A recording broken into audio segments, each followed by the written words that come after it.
So just in terms of introductions for those of you who might not know of LIRNEasia, so we are a public policy think tank. So what we do is we try to bring research into policy, try to provide evidence into the policy process. We also work with partners, civil society organizations, and sometimes even private sector organizations on problems, social problems, and on problems that affect society at scale.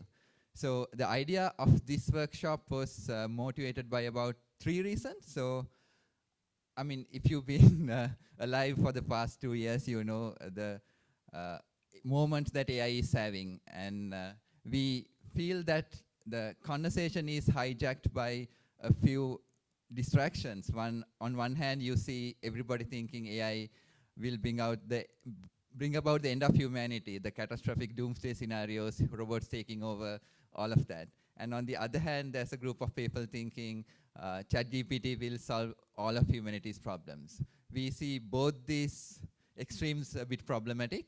We feel like there are enough problems in the world based on the knowledge we have about AI and machine learning and even basic simple uses of data. There are so many problems we could solve. And how do you forget those distractions and try to solve the problems that are in front of us, using the knowledge that we have? That's one motivation. And the second motivation is, even in Sri Lanka, there is a lot of interest in the past months, in the coming days. You are going to see a lot. You would have seen AI being introduced into school curriculums. There is a national strategy for AI that is being developed. So AI is very much relevant for the Sri Lankan moment as well. So with that in mind, we want to talk about the practice or the practicalities of bringing AI to the level of the social good and making sure that it benefits everybody. So let's forget about the abstracts for today's discussion and try to concretely think about what are the benefits of AI, how do you develop systems how do you practically develop systems, what are the issues you need to think about, and what are the challenges and dangers, ethical considerations that you want to think about before thinking about AI. So it's going to be very much a grounded discussion. So as I was trying to think about this session, so this is something that came out just last week. So Google has been working on this major flood forecasting system for quite some time now. And they released their paper, I think, less than 2 weeks ago. So, I mean, this made me think, it was an interesting contradiction. On one hand, so this is amazing. So one of world's best tech companies have allocated their resources and leveraging the best of what the advancement of technology has to offer to solve a problem that is going to increasingly affect Sri Lanka and many countries in the world, especially with climate change and rising water levels. But also, if you can see, on the other hand, so this is the number of river gauge data that have been used to train the models. And with purple, you'll see the number, and the number of dots for Sri Lanka is just couple. And as you see, in the Western Europe and Americas are flooded with data points, and whether these models are going to work as well for us remains to be seen. But even this, so this is a comparison between traditional flood forecasting models and the models that they've developed. And Sri Lanka didn't have a baseline to compare with. So unfortunately, even though machine learning and AI is benefiting the entire world, there are issues of equity, there are issues of practicality that we need to think about. And hopefully, during these sessions, we'll think about some of those things. And the idea of AI for social good really comes from the acknowledgement that humanity faces a lot of problems, and some of these problems will be addressed by the market forces. The companies will try to solve some of them, but there are so many others that we all need to get involved in. We need to work through our governments, we need to work through our local authorities to get solved. So I'm not going to go, since we had a delayed start, I'm not going to spend a lot of time on this, but as you can see, this is just like a broad spectrum. This is actually a study done by McKinsey Global Institute in 2018, how AI can be used for social good. And on the left-hand side are use cases which has the most number of viable use cases, and towards the right, it becomes less, even though like the frontier on this would have definitely changed over the intervening years. And these are some of the problems that are relevant for Sri Lanka that could potentially we could start thinking addressing through AI. Again, we'll get into some of the specifics like during the subsequent sessions. I'm going to be respectful of Romesh's time as well. So one thing I still want to talk about even at this very outset is when you try to do AI, people just get enamored by like the possibilities of AI. But like even if you even before you begin to think about AI, like you need to think about, do you have the right access to data? Do you have the right people? Do you have the right partners to work on a problem? And when it comes to like countries like us, the organizations that we often have to deal with, and this will this contrast will be hopefully made clear in our second session. So our knowledge partner for this event is Carnegie Mellon University, and Kasun, who is from Carnegie Mellon, is going to talk about his experience in trying to use machine learning AI in the United States setting, and how that differs from the Sri Lankan context will be an interesting contrast. So many problems and considerations to think about, but also not just practical challenges, but like when you deploy these systems in real life, you are using a system trained on past data, and those data usually, but not always, belong to individuals. And whether these people know their data is being used for certain purposes, something you need to think about. Is this data representative of the use case that you're using it for, is a question. And whether these systems being trained, these AI models being deployed, are they being used for the right purposes? Are they used or abused? These are like all questions that make us pause. And just in terms of recommendations, so this is one of our favorite books at LIRNEasia to think about like ethical issues of AI, called Automating Inequality. And I highly recommend, even though I would have liked to get into a bit of what this book is about, I won't have time for. So doing AI for social good requires a large ecosystem of players. And on one hand, you have government organizations which set standards for like different AI use cases. You have funders. You need to develop the ecosystems and infrastructure. You need to develop like technical capacity. So this is just a snapshot, and you can like have a look like in the slides that you will have access to. And with that, like just to set the context of the expectations of this session. So in the remaining 3 sessions, after the keynote, we are going to have 3 sessions. Within those, first we'll learn like different use cases of practically using AI and machine learning, and what it takes to take a problem you see in the world, model it or think about it using data and algorithms, and deploy it in real life and think about its implications. And the second session will specifically be about the many ethical conundrums we run into. How do you think about those, rather than thinking about, will the robot takes over? But if you deploy a simple system, what happens? So those are the ethical issues we really need to grapple with. And finally, in the afternoon, hopefully for those of you who are registered for the afternoon session, we'll have a hands-on session where you get to code along and implement some of those things. Not everything from scratch, of course, but just like thinking through the problems and just mirroring into the code that you actually use to develop these systems. So without further ado, I'm going to invite today's keynote speaker. So Romesh has been working tirelessly in this sector and has been trying to make good of AI for the country. And he's currently the chairman of the National Committee to formulate a strategy for AI for the next 5 years. He's also the Group Chief Analytics and AI Officer at Dialog Asiata PLC. You can read the rest of it, hopefully, on the slide. So in the interest of time, I'm going to actually now invite Romesh to deliver the keynote for today's session. Thanks, Mal.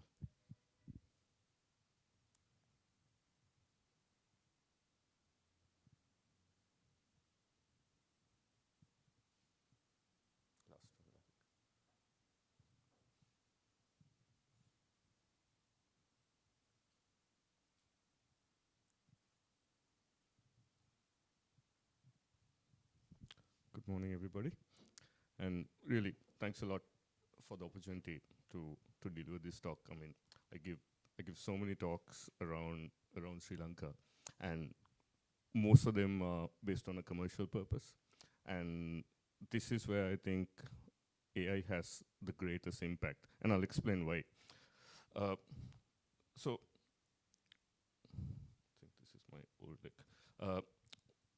The reason that AI is gaining so much hype, the reason that we think that AI has the potential for so much impact is because AI is now bringing to the table a certain set of skills that were not available before.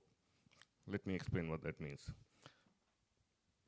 From the early 2000s, as we had faster computers, we had more data, we had the ability to be able to recognize sentences, recognize images, recognize objects in using AI. Now, the moment you can do something with AI, what that brings to the table is the ability to build that skill into technology. And the moment you can build it into technology means you can automate certain things that you couldn't do before. So if you go back to the first industrial revolution, the second industrial revolution, every time there was a transformation, what happened was that we had machinery, we had technology, which was able to do something that people did before. And that transformed society. If you take the first industrial revolution with mechanization, I've seen this graph of what happened in the US from the middle 1800s to today. The amount of farmers who were needed to farm a hectare of land versus how many farmers are needed to farm that same amount of land today, please. And the yield that we are getting from that same hectare, if you look at the number of farmers needed, it's gone down, and the yield has gone up. Similarly, you go on to the second industrial revolution, third industrial revolution. Every single time, what we had through these was technology having the ability to do something that people did before. Industrialization did the same thing. What people did manually in factories, we had machines now doing it, and you were able to scale it. And that means things became faster, cheaper, and all that. But now, with AI, what AI is once again bringing to the table is the ability to do things like pattern recognition, language understanding, creative generation, decision-making, learning adaptation into technology, which means that you can build these capabilities into machines, into software, into web portals, and do something that people used to traditionally do before, and you can automate it. And this has a bad side and a good side, as you can understand. But of course, if you take the corporate world, this is very exciting to corporates because now we can automate stuff that we needed people before. Do we need call centers anymore? No.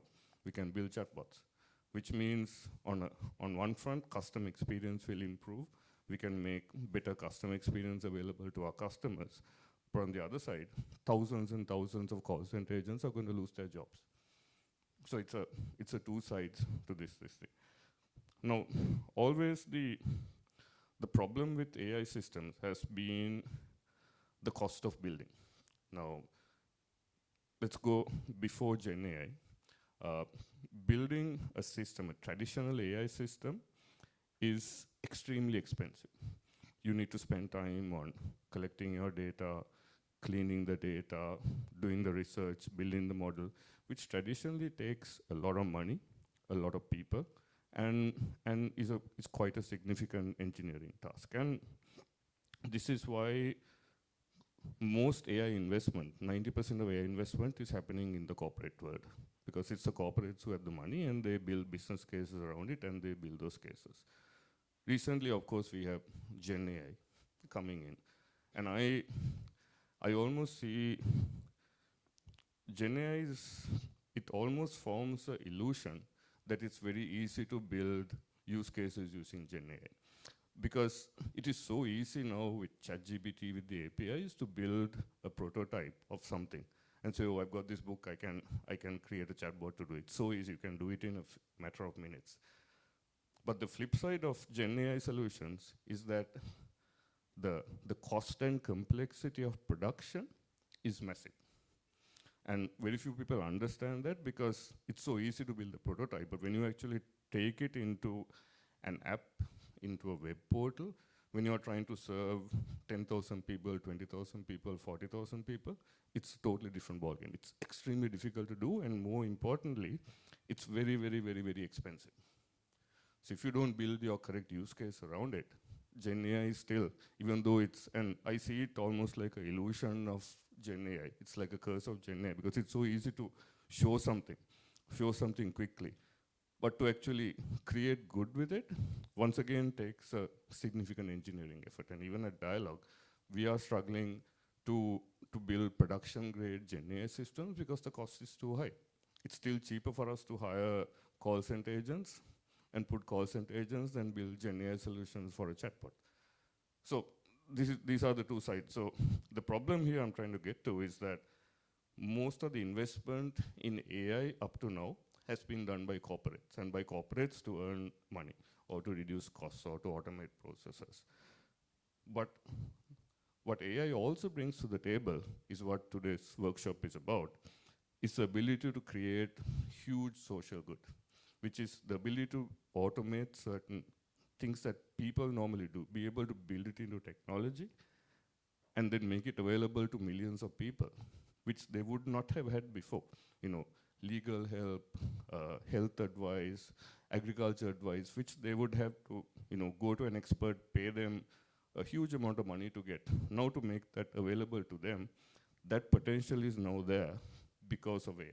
Because you have this ability to learn from experience, instill knowledge, build knowledge bases, and make it available to people through AI. But once again, the problem lies in these systems are difficult to build, difficult to maintain, and you need groups of people who are willing to invest time, money to build this system. So it's very important to have gatherings like this, people who are having this conversation. If not, these things are just not going to happen. Unfortunately, it's still maybe 2-3% of all the AI systems in the world which are focusing on social good, whereas most of the other systems are still building for commercial purposes. Right? So through this, what we have is the ability to build applications, scale, impact, accessibility, and cost. So why does AI have transformative power? You have the ability to quickly tackle global challenges, speed like never before, unmatched accuracy and scale, because they can keep learning from data, and computers are getting faster and faster. AI is also a general purpose technology like electricity or the internet. It's not for one or two applications. It can be used for a number of applications. You can apply it for just about anything. And it's beyond innovation. It can, if harnessed properly, can be a driving force for a better tomorrow. So, like I said, AI for social good is about creating inclusivity, sustainability, ethics, and collaboration. We'll go into this in a bit. I'll talk a little bit about application, but I'm not going to go into that in detail. What I really want to talk about today is what we need to do as a nation, and also link it to some of the work that we are trying to do with the National AI Strategy, which should be launched in a few weeks' time. But if you look at the social impact that you can create with AI, we're already seeing lots of initiatives in agriculture, from precision farming to crop yield prediction to drones, healthcare, AI and diagnostics, patient data analysis, virtual health assistants. Education can be anything from learning platforms, grading systems, edtech, especially for remote areas. It's already making a big difference in Africa. Public services, smart cities, automated public resource management, and the list goes on. And I think Kasun and the team will be going into a lot of use cases today. You get a good idea of what's going on around the world. So let's look at a couple of examples. This was one example which I saw from Uganda, and I think Kasun was a part of this. He was one of the developers who built this system. It's this system called Barefoot Law, which uses AI to provide pro bono legal services, particularly to rural Ugandans lacking legal redress, through a digital solution called Winnie. Now, what's the problem they're trying to solve here? The problem they're trying to solve is limited access to legal services for rural communities. And the solution that they built here was an AI lawyer named Winnie, offering digital information and pro bono services. And I think this was before Gen AI. This was using traditional chatbots. But already they have more than 800,000 users who have accessed this system, and these are people who would not have been able to afford legal services. And imagine somebody who is in that type of trouble, but having access to this service means it changes their life. So the social good impact is it facilitated access to justice, enhancing legal empowerment and reducing disempowerment. This was another example I found also started off in Africa. Enuma Inc. develops AI-based gamified learning for children. I think this was Chinese, with developer needs on underprivileged areas, enabling self-taught literacy and numeric skills. Education, the problem once again, and this is something we have, a big problem we have in Sri Lanka as well.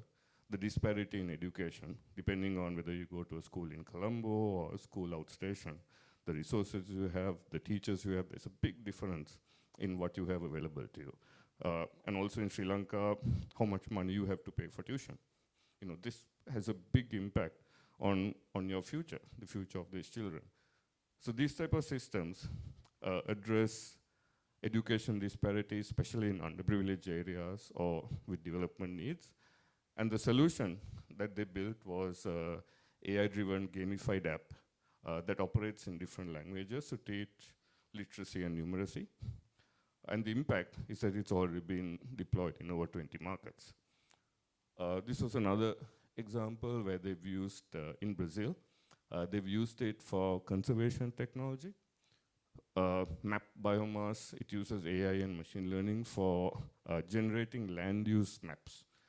It uses satellite technology to understand how land is being used. And this is once again, the problem they're trying to solve here is the inefficient land use and conservation. So using AI and machine learning, they used remote sensing to map land and changes. And they were able to generate maps which would have normally taken about 35 years to build, but also keep them updated in real time going forward. So once again, huge impact. This is a system developed in India, XSTEP Foundation, where essentially all they've done is they built a portal to translate documents from English into all different Indian languages. And they've integrated this with all the education platforms in India, and now teachers, whenever they want to use a book, a learning resource, all they got to do is upload onto this platform, and the entire book is translated into whatever language they want, and they can use it for teaching. And even in Sri Lanka, especially for technology education, this is one of the biggest barriers. The fact that most of the documentation, most of the learning resources are in English, and the knowledge and the confidence of a lot of students outside in the outstations is not enough for them to be able to properly learn and use these resources. So this solves a huge problem, and they've linked this with most of the national education platforms, and already they've empowered about 180 million students to use this. This another initiative in Kenya and Nigeria, where they're focusing on building local language, large language models. And as you can see, the number of use cases is huge. And here the big difference with these type of systems and the system that I spend all my time on, difference is that I spend all my time on systems to help our companies, like I said, earn money, reduce cost stuff. But all these systems are built with the need to solve a social problem. But once again, each one of these also has to be built in such a way that the solution is sustainable, because AI solutions are not cheap. I keep reiterating on this. It takes a lot of money to build these systems. It takes a lot of money to run these systems. So even though you're doing something for social good, it's also very, very important to build in such a way that there is some sort of a business case, there's some sort of way to make these systems sustainable going forward, and that's a very important thing to remember. So what do we need to do in Sri Lanka to do this? We have a lot of work we need to do. First, we need a strategic vision to establish a clear and sustainable AI strategy. We need to expand on awareness. This I'm finding is very lacking in Sri Lanka at the moment, especially when you go outstation.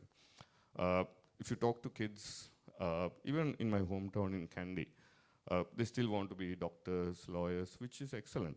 But what they don't understand is that a doctor in 10 years' time, 15 years' time, is going to be very, very different to a doctor today. And they need to understand that. They need to understand that if they go down the traditional path that their parents, who are doctors or lawyers, went through, they're not going to be employable or effective in their job in 10, 15 years' time. They've got to follow a different path to get to that same goal. And that awareness in Sri Lanka is lacking, both amongst the children and, for me, more importantly, amongst the parents, because it's the parents who push these children to do what they want to do. So as a nation, we need to create more awareness on what changes AI is going to have in society and, more importantly, on jobs. Business acumen. This is also lacking in Sri Lanka at the moment. I've spoken to so many CEOs, business leaders. They don't really understand how to build business cases around AI. The development life cycle for a software system and an AI system is fundamentally different. It is, but unfortunately, most business leaders see AI system development as the same as being software system development. You follow that same life cycle. You do a specification, you build it, you test it, you deploy it.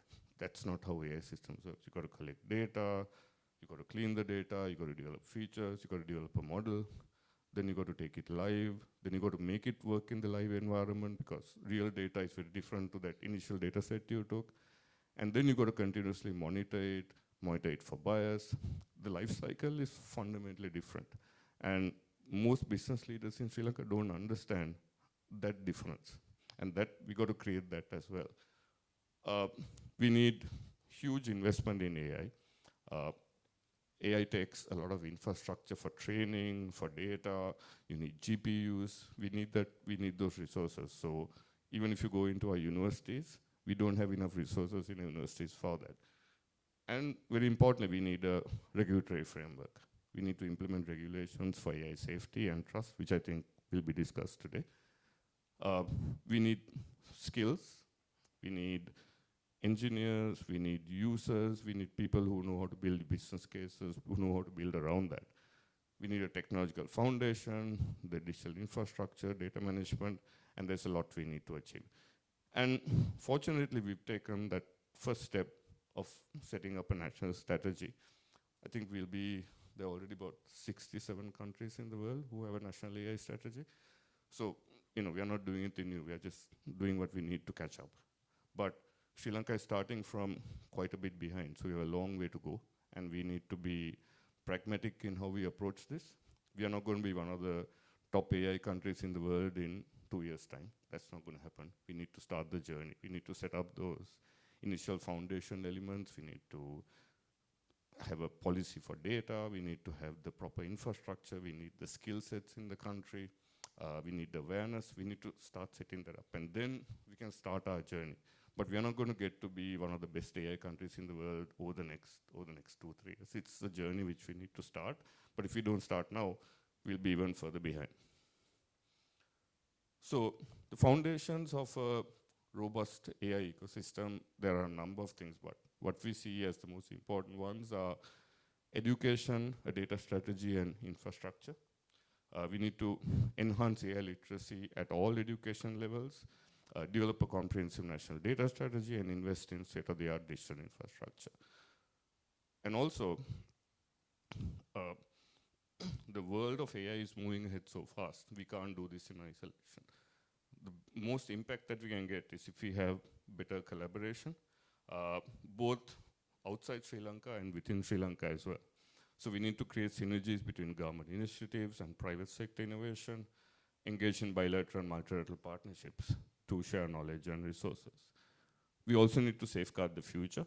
So we need stringent data privacy measures and robust security. We've already gone down that line with the Personal Data Protection Act, which I think is a very positive move. It sets the foundation for that. And also inclusive policies and social impact. Develop policies that democratize AI benefits. So we will be having lots of, once the strategy takes off, there'll be lots of initiatives on developing AI applications. How do we channel most of them for social good? So that's where the priority is coming. How we prioritize, how we select which projects to work on. So promote AI solutions that address societal challenges. So on that, we started this journey. The committee was set up in May 2023. And in August 2023, we finalized a few budget proposals to jumpstart the ecosystem until the strategy would be ready to start some initial interventions on this. And in November 2023, the president for the first time allocated ₹1 billion for AI, which I thought was a very positive move. It's something that hasn't been done before. In March, which is this month, we launched a white paper on AI, outlining the framework for our strategy. And in May, we'll be launching the strategy, which will essentially be the policy, but also how we are going to execute what we have in the strategy going forward. So looking forward, we have the National AI Strategy draft coming out. There'll be a National AI Center set up in Q2 and Q3. And we hope to expand on international collaboration. We really can't do this journey on our own. This is a blueprint for how this strategy is going to look. What we have is, what we find are the enablers. The most importantly, how do we set that framework? How do we create a data strategy? What are the skills we need? The infrastructure, research and development, and also public awareness. Research and development is important because there are certain problems that are unique to Sri Lanka.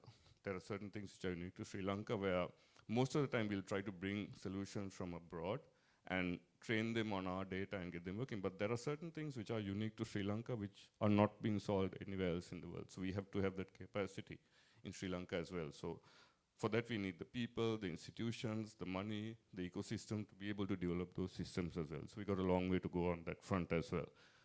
And then once we have the enablers in place, we need the accelerators, which is how do we transform the public sector through AI, and that's where we'll create the greatest impact for society.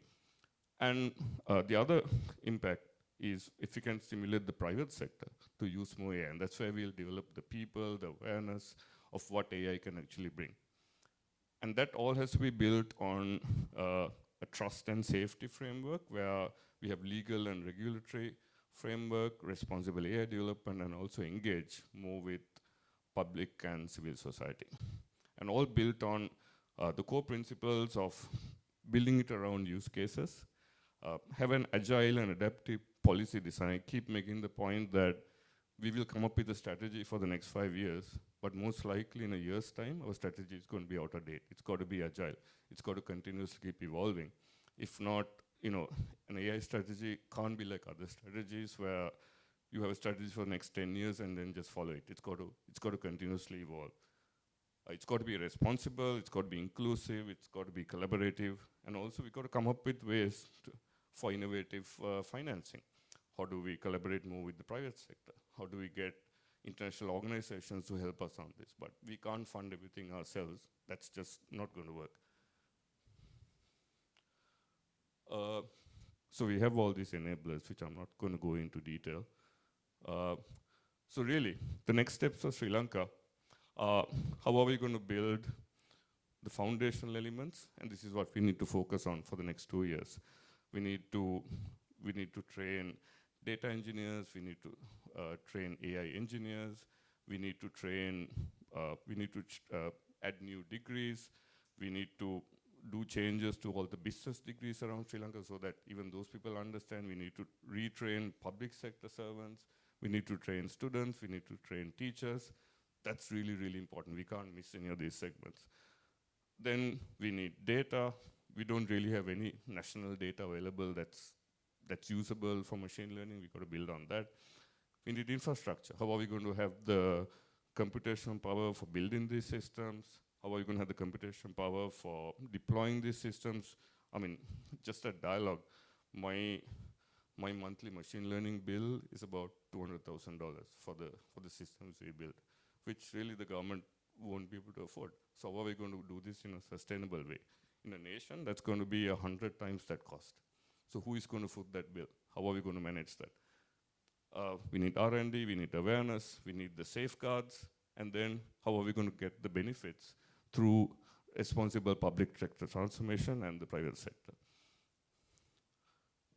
So to actually bring benefits to society, we need to make sure that we have ethical AI and inclusive development. So we need to have an ethical AI framework. So as part of the national strategy, we have a pillar working on the regulations, coming up with proposals, and the strategies will have proposals for what our regulatory roadmap should be, and how do we broaden the benefits of AI. So to really unleash AI's potential for society, we need a strategic path forward. We need to understand its transformative impact. We need to work on the foundation enablers, private sector and private sector synergy, and the trust and this thing. So this is where I'll end. And I hope you will use this opportunity to discuss how we can tie in with the national strategy to bring greater societal benefit. Like I said, development of AI systems is not easy.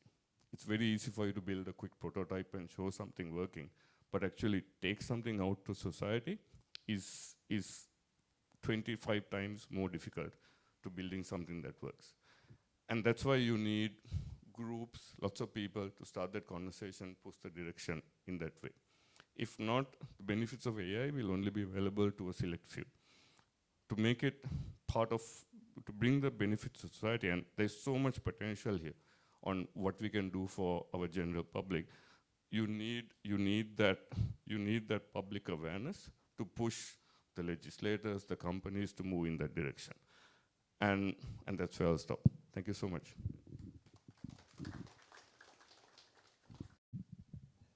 So next, if you have questions for Romesh or us on what's been presented thus far, just raise your hands and.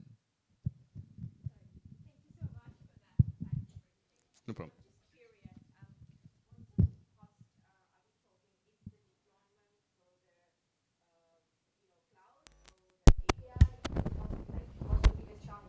So, if you take traditional AI development, when you have data and you're training a model, the largest cost is collection of the data, because it depends on what type of data. You've got to send people on the field, take photographs, collect data, put them in a database, and that typically can take years.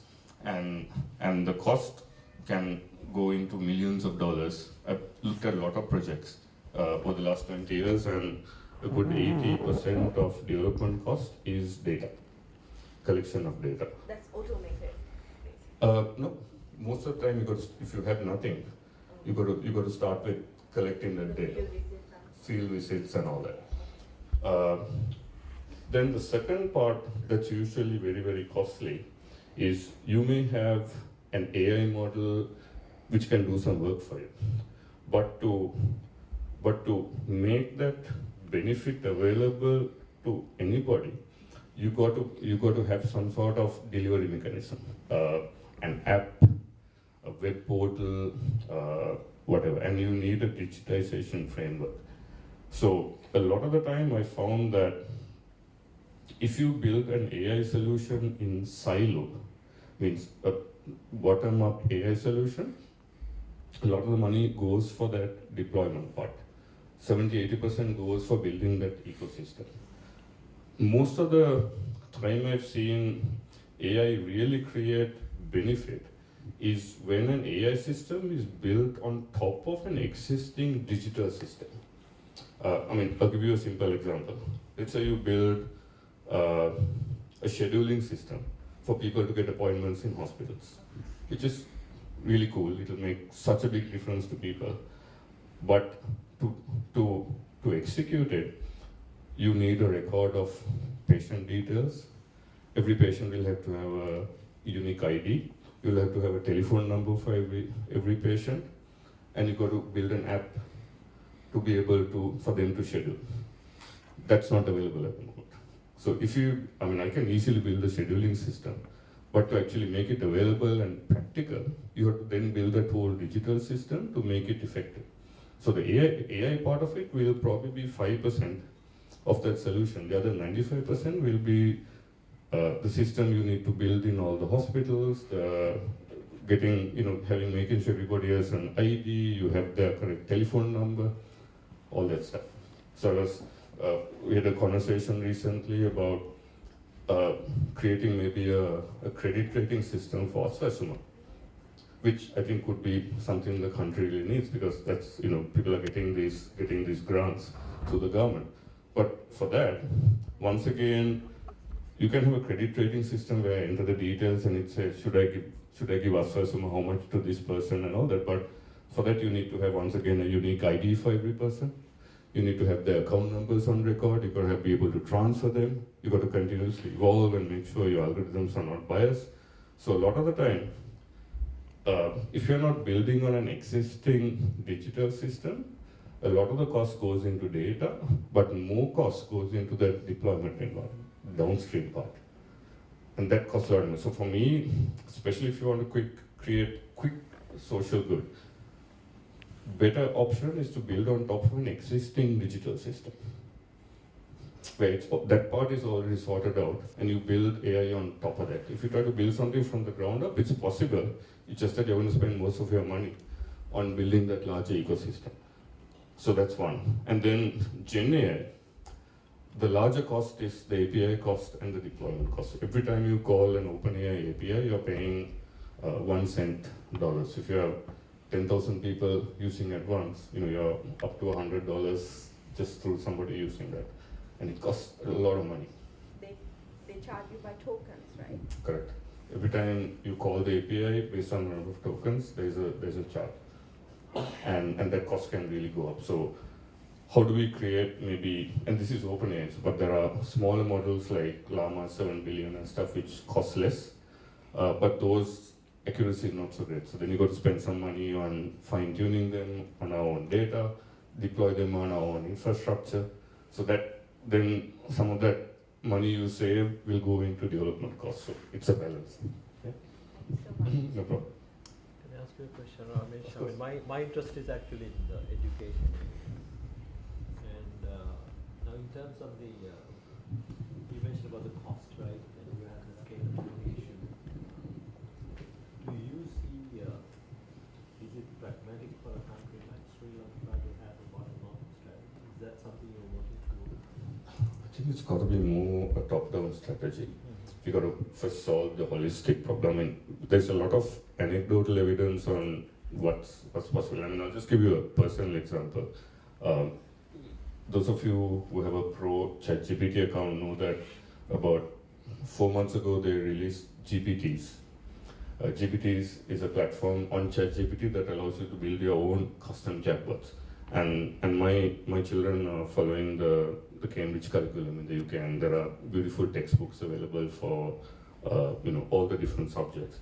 And what I did was I created a specialized chatbot for my children on all their subjects, mathematics, English, where I trained the chatbot on those textbooks, the Cambridge textbooks, the workbook, and all that. And for the last 4 months, my sons have been studying, preparing for exams using this. And now we've got to a point where he says he doesn't need the tuition teacher anymore. Because it's like having a 24/7 personal tutor seated next to him where he can ask a question, and the questions and answers are always going to be from his textbook material. But this is available to my son because, one, I know how to develop these systems, and two, I can afford a pro account. But if we are to take, and that's when I realized the potential this has for especially democratizing education in Sri Lanka, because that for me is probably the greatest problem I have. It's really about money now. Where you live, how much you can afford for tuition, that has a big impact on what your future is going to be. to level that plane, you got to bring in more technology to make it more equitable, more accessible. So you got to come down from that level. But once again, the problem here is that on one side, building this technology is very, very expensive. Building is not expensive. Deploying it is expensive. Somebody's got to pay for it. But more than that, it's got to be a more holistic view on training the teachers, training the educators, training the parents, and these systems have to be maintained going forward, they have to be updated going forward. So you need a much more holistic view on how we approach this. We can run a few pilots here and there, but actually deploy this around the country needs a much larger strategic approach on how this is going to be brought in. And for me, that's our biggest concern now, especially this year with elections and stuff coming up. I'm not seeing any big moves being brought into the situation. But I'm not seeing this as a replacement for teachers. That's never the case. It's more that augmentation to provide that extra help that the students need. And through just my experience with my own children, I've seen the impact that they can have. My son doesn't study without the laptop next to him, and he's always asking questions. This impact can be brought in, but it's got to be part of a much larger framework, and also it's got to be done in a responsible way where when this technology is brought in, it's not only available to those parents who can afford it. Now I can afford to get an account for my kids and spend $20. I've got my own account. I can spend $40 a month on this.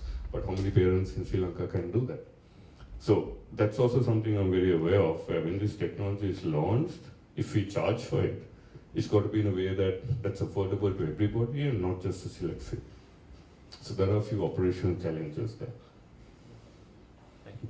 No problem. Excuse me. Yeah. I have two questions actually. Go for it. So I'm not in corporate, I'm actually an academic researcher. So I have done my research in healthcare, mostly about medical informatics and imaging. So the main problem I have encountered was one is computational capacity, we don't have that, and the other one is actually data. Data is the biggest problem than the technology itself. So now I was kind of impressed by the fact that it's good to have a national repository of data, because we don't have a lot of data here in Sri Lanka. So given my research background, I have found a little bit of challenges in terms of data collection, because healthcare is a different field. So I don't think that there's a lot of collaboration going on in between. So healthcare is mostly government. So what are the legal and ethical aspects we have to approach? I think what Sri Lanka really needs is a mindset change, because traditionally researchers used to protect their data. It used to be their intellectual property and part of their project. And some data is part of somebody's project, so they safeguard it very carefully because their publications, everything is based on that. But now if you look at the way the world is heading, especially in terms of research, there's a lot more focus now on open data, where there are research projects specifically aimed towards building data sets, not the outcomes, which we are not seeing in Sri Lanka yet. There's a lot of data around Sri Lanka, but it's just that those researchers, those academics, protect them and keep them in their laptops and don't show it to anybody. In Sri Lanka, we need more efforts where there's a group of people, there's funding to just collect the data, standardize it, and then make it available. And one of the proposals we have in the strategy as well is reigniting the National Open Data Portal. I know Roshan knows this. I've been to so many universities, and we recently did a dipstick test on AI projects in the universities. And we found that most of the IT projects, computer science students, about 60-70% of their projects have some AI part in them, from Colombo, Moroto, Peradeniya universities. But if you look at the data sets they've used, it's something they've downloaded from Kaggle. And it's data from Malaysia or Estonia or Russia, because those data sets are available. They don't even have data sets that they can download from Kaggle on Sri Lankan data. So we need a mind shift of specific projects just on data. not academics who work downwards from a problem they're trying to solve and then collect the data there. And that requires a significant mind shift in our academic community as well. So maybe Learn can do something about that. But that's, I think for me, that's the biggest problem. We don't have these projects which are just focused on data. One good thing that's happening, I'm not sure whether you are from the medical side or from the computer science side. Yeah. One good thing that's happening is the journals who are publishing these papers, now they're asking for opening the data. Correct. So I see a number of even Sri Lankan medical, dental, those data are now public, so which is something good, yeah. But what we need is for this data to be combined now. Yeah, so you have common standards and formats where the data is not siloed. You have maybe national data standards and repositories. So all these different research get added to a single repository. And the idea now is that you develop, earlier it was you get one data set for one paper or one bit of research. Now the general idea is that you generate one data set for 10,000 researchers to work on. Because they'll approach the data set in different ways. So we need more and more national initiatives which are just focused on the data. Forget about what's going to be done with it. But set the standards and create the templates, create those databases, and more people can start feeding it. Even this is what most countries in the world have done. You have those data-based initiatives which are happening. We're actually currently being funded to do exactly this. Yeah. So the details of which will probably come out once the data set is ready. We are facing challenges, honestly, because this mindset shift that's needed, because people are one anecdote before I get to the data set. So we offered one project for the final year research students at the University of Moratu, and one of the things I had at top is, for you to do this use case, you have to build a data set. And one of the responses that I had got, as a question I had got, why do I need to build a data set in my F5? So this is the mindset shift that you're going to need, if you're going to do AI. And yes, so there are research funding available even for Sri Lankans. There's a fund called Lacuna, who specifically fund data set building for machine learning. And they've funded work in natural language processing, climate change, health, just for the sake of building a good data set. That's all they ask for. You don't need to even do a proof of concept, which if you do, it's fine, it's fantastic. But the primary idea is standardize, build a high quality data set, make sure all the privacy measures are in place, make sure it's up there, make sure you spread awareness. So we are building something in the energy sector. Hopefully, within the next few months, we'll be able to make it public and we'll spread the word around it as well. But yeah. So we really need maybe Carnegie Mellon can fund a few data sets. No? Yeah, please. Yeah, go for it.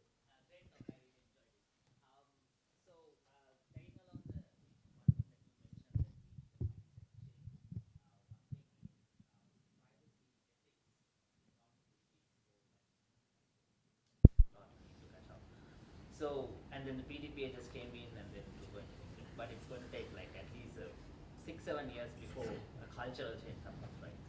So, how do you envision in your national AI strategy to tackle this? I'm personally taking along PDPA will be a different task, and then I have another question, so I'll start. This is it's a really good question, and knowledge of that on the dangers of what can be done with data is still silly. People are only finding out the hard way. So I think the starting point is awareness. We need to educate people on the ownership of their data, how valuable their data is, how to protect their data, and what their rights are. I think that is the starting point.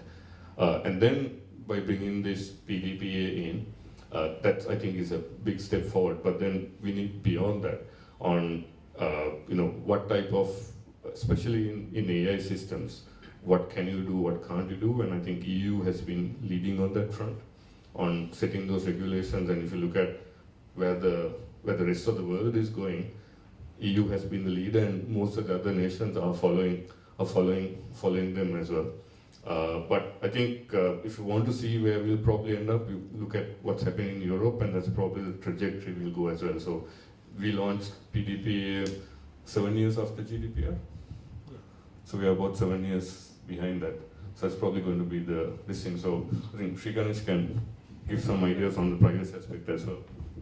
Introduction, Sri Ganesh is working very closely with us. He works for the UNDP, and he's the primary person working on the national strategy. So he's been thinking about this a lot. So in a way, your question is interesting because we need to think about how do we achieve realistic balance, right? Because one of the issues that you have is like, we can say that Sri Lanka was the first in South Asia to have a data privacy legislation, 2022. It'll be another 2 years, by next year is when they'll be operational. There's a game plan to it, right? Now, do we want the same thing in AI, where we set out all the rules before even knowing what we want to do? But then, you can't make the argument that, you should have you should have a free-for-all in terms of AI. So how do we, that is where the challenge is. I'm not saying that we have the answers, right? But the answer probably lies somewhere in that middle path, which is that, in the early stages, you need to sort of inculcate this sort of, where you're having education awareness plus responsible AI development, actually then translating what does that even mean, right? But when you're sort of in that space of saying responsible AI development, it's not all about hard law, saying you can do this, but you can't do that, right? It's more about, this is a good way of going about these kind of, you're developing guidance, right? If you want to do, this may be a good way to do it where you're minimizing harms. So we are really going to need a lot more of that in the initial stages, rather than these hard, you shall do this, but not that kind of thing. But again, this is sort of a, yeah. I really appreciate it. A little background, I'm from UC Berkeley. I just happened to be here, so I really enjoyed it. I've been working on compliance for the last 10 years. So I know how regulators came in, and then US and EU is still catching up, right? I mean, they've had regulation for years, but they're still catching up. The main reason is that this is a personal opinion. I mean, especially in AI, especially when you deal with personal data, you need a mix of hard law and then mix of guidance, right? I've been working with developers from all the companies that you can imagine. Half of them, they don't care if they are not going to be penalized, because at some point the legal team has said that you can take the risk. That's how to operate. I think. Yeah. Yeah, and then That's exactly it. Yeah, and so I personally believe that there has to be a hardened sort of like a push law saying that you can't do this and do that, but at the same time you need to really work with developers 24/7 to say don't do that, don't do this. But because at the end of the day, I mean, US had healthcare regulation for 20 years, right? But you still have apps. When you talk to developers in major hospitals, they say, oh, as long as Google Play Store accepts our app, it's compliant. That's compliant for them. It's a major hurdle for major economies, because I think it's the law in the book versus law in the code. That's a bigger thing, right? So we've discussed this at length, and Sri Lanka is still very behind. We have to stimulate this development as well, and we had this you speak to Sri Ganesh on whether you introduce road rules before we build roads. So it's about that balance on stimulating this as well, but like I said, a lot of the responsibility eventually lies with the developers. You can have you can show something to the outside, but what's happening inside is fundamentally different, and it takes a lot of technical knowledge to be able to go in and understand what's going on. So it starts with the developers, their knowledge on what's ethical, what's not, what's responsible, but also to a certain extent the management as well, on what they tell their people to do and what's right and what's wrong, and the general perception they put out. So it's a balance there. We got to do enough to stimulate this, but also to do it responsibly and safely. So that's that's also why our strategy has to be very agile. It's got to be adaptive going forward. I have another question. I'll take it offline. If you have time for one more. Please.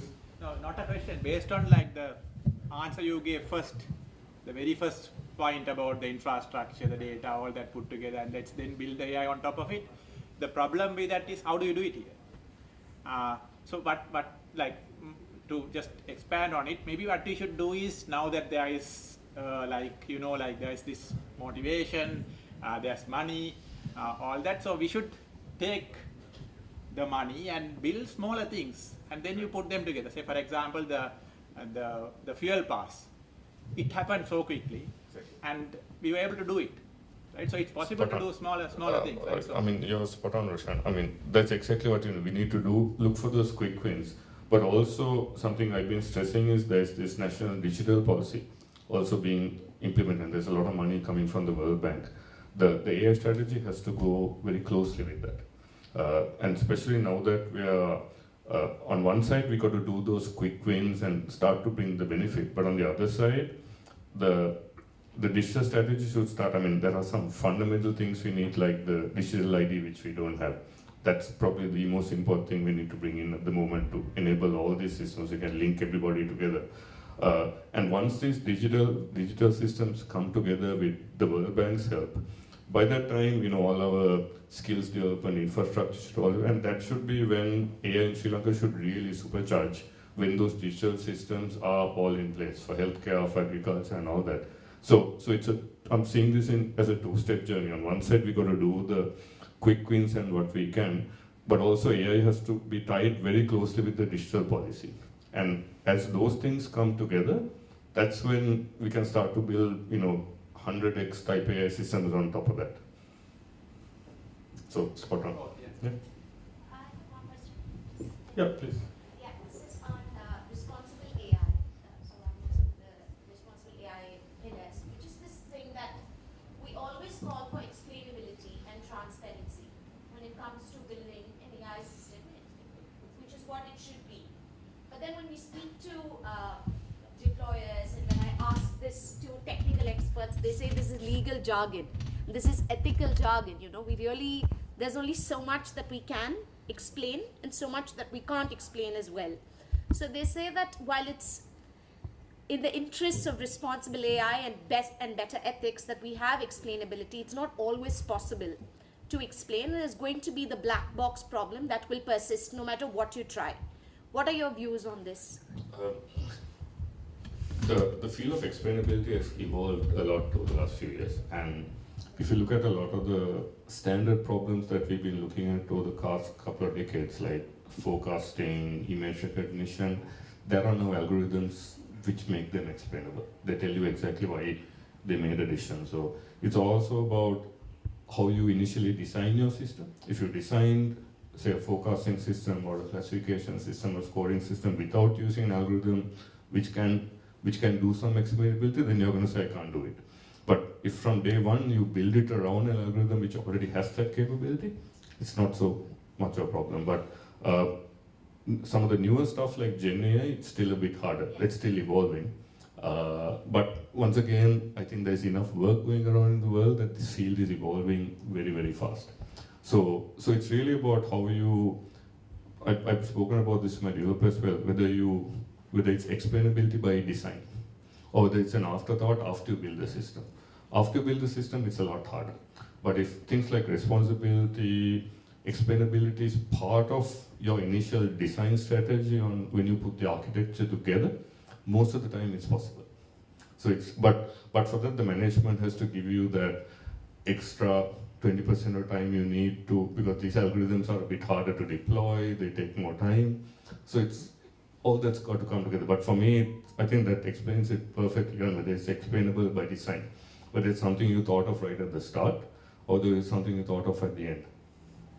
And do you have any thoughts on database rights? So Sri Lanka doesn't have anything for database rights. There are people who think that that's a good thing, because which means that from an IP angle, intellectual property angle, you are free to use any database that's out there. But there's another school of thought that says that no database exists because there are no database protection rights. Correct. People are dissuaded from having such that one that will be available to others as well. So I mean, the world is heading in that direction now. Like, I mean, there's so much now. If you take all the LLMs, the large language models out there, you have OpenAI stuff, ChatGPT, you have Claude, you have Anthropic, and all that.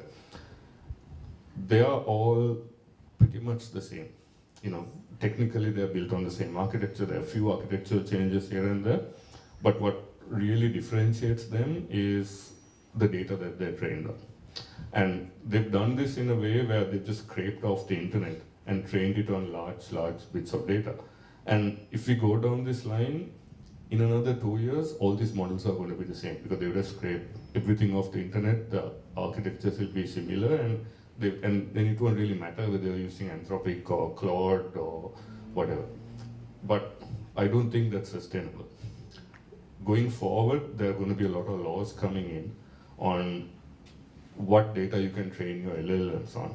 And there the differentiator will be not whether your model is the largest or has the most parameters, but which data you have the legal right to use to train your LLM on. And I think that's already starting. So there the differentiator is not going to be your tech, but your data. And I think with international regulations, all that, they'll be more and more enforced in countries like Sri Lanka as well. If not, we'll be sidelined. So it may not happen in the next year or two, but I think that's an inevitable thing that's coming forward, where the differentiator is going to be the data, not the technology. Yeah.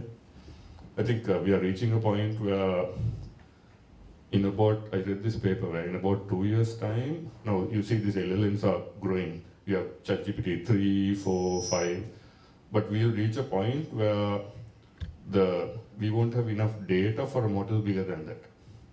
Now we've reached a point where these are already being trained on just about all the data in the world, but the larger your model gets, you need more data to train that.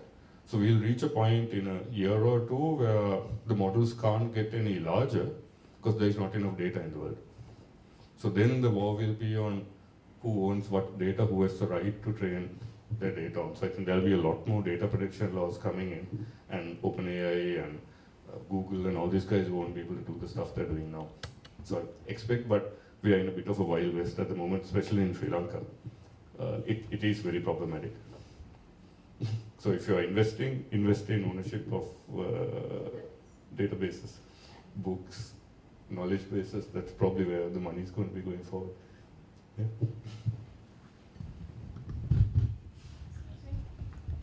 I have another question. Sorry. So we're talking about regulations and standardizing the data sets. So I kind of came across this really interesting conversation on LinkedIn saying, can AI learn from human inefficiencies? Okay. Because I use GPT-4, and I see it has been too evolved, and kind of it's a little inefficient sometimes. Can it? Because data sets need to be standardized, and who does this? Essentially, all machine learning algorithms are prediction algorithms.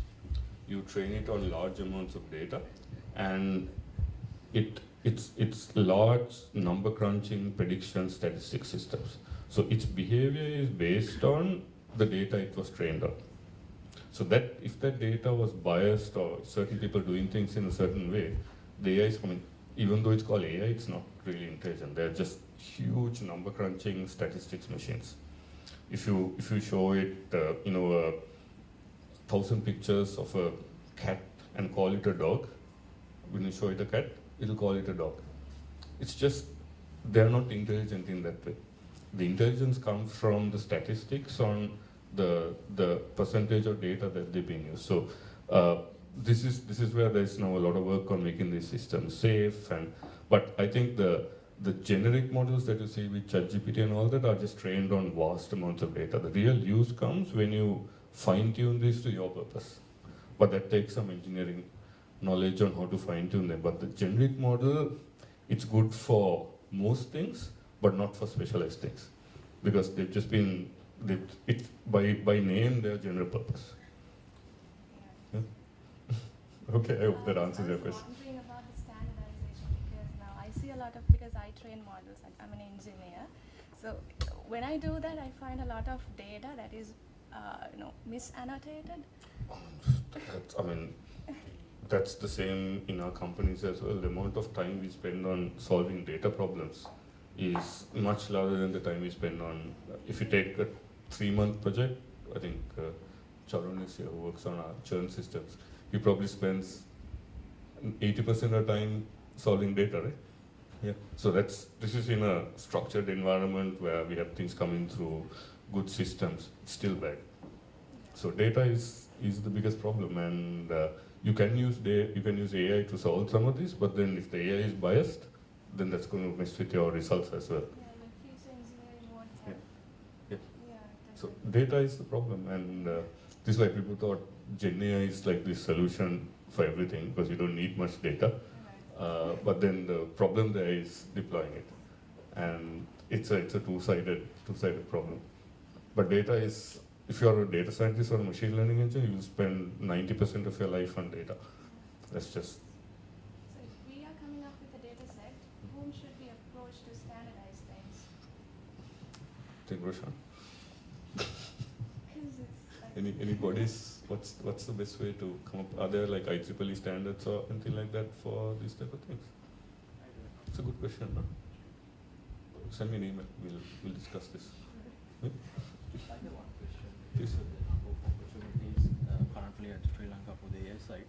So like in a recently concluded career fair, so many students came asking, do you have AI positions in your company, kind likewise.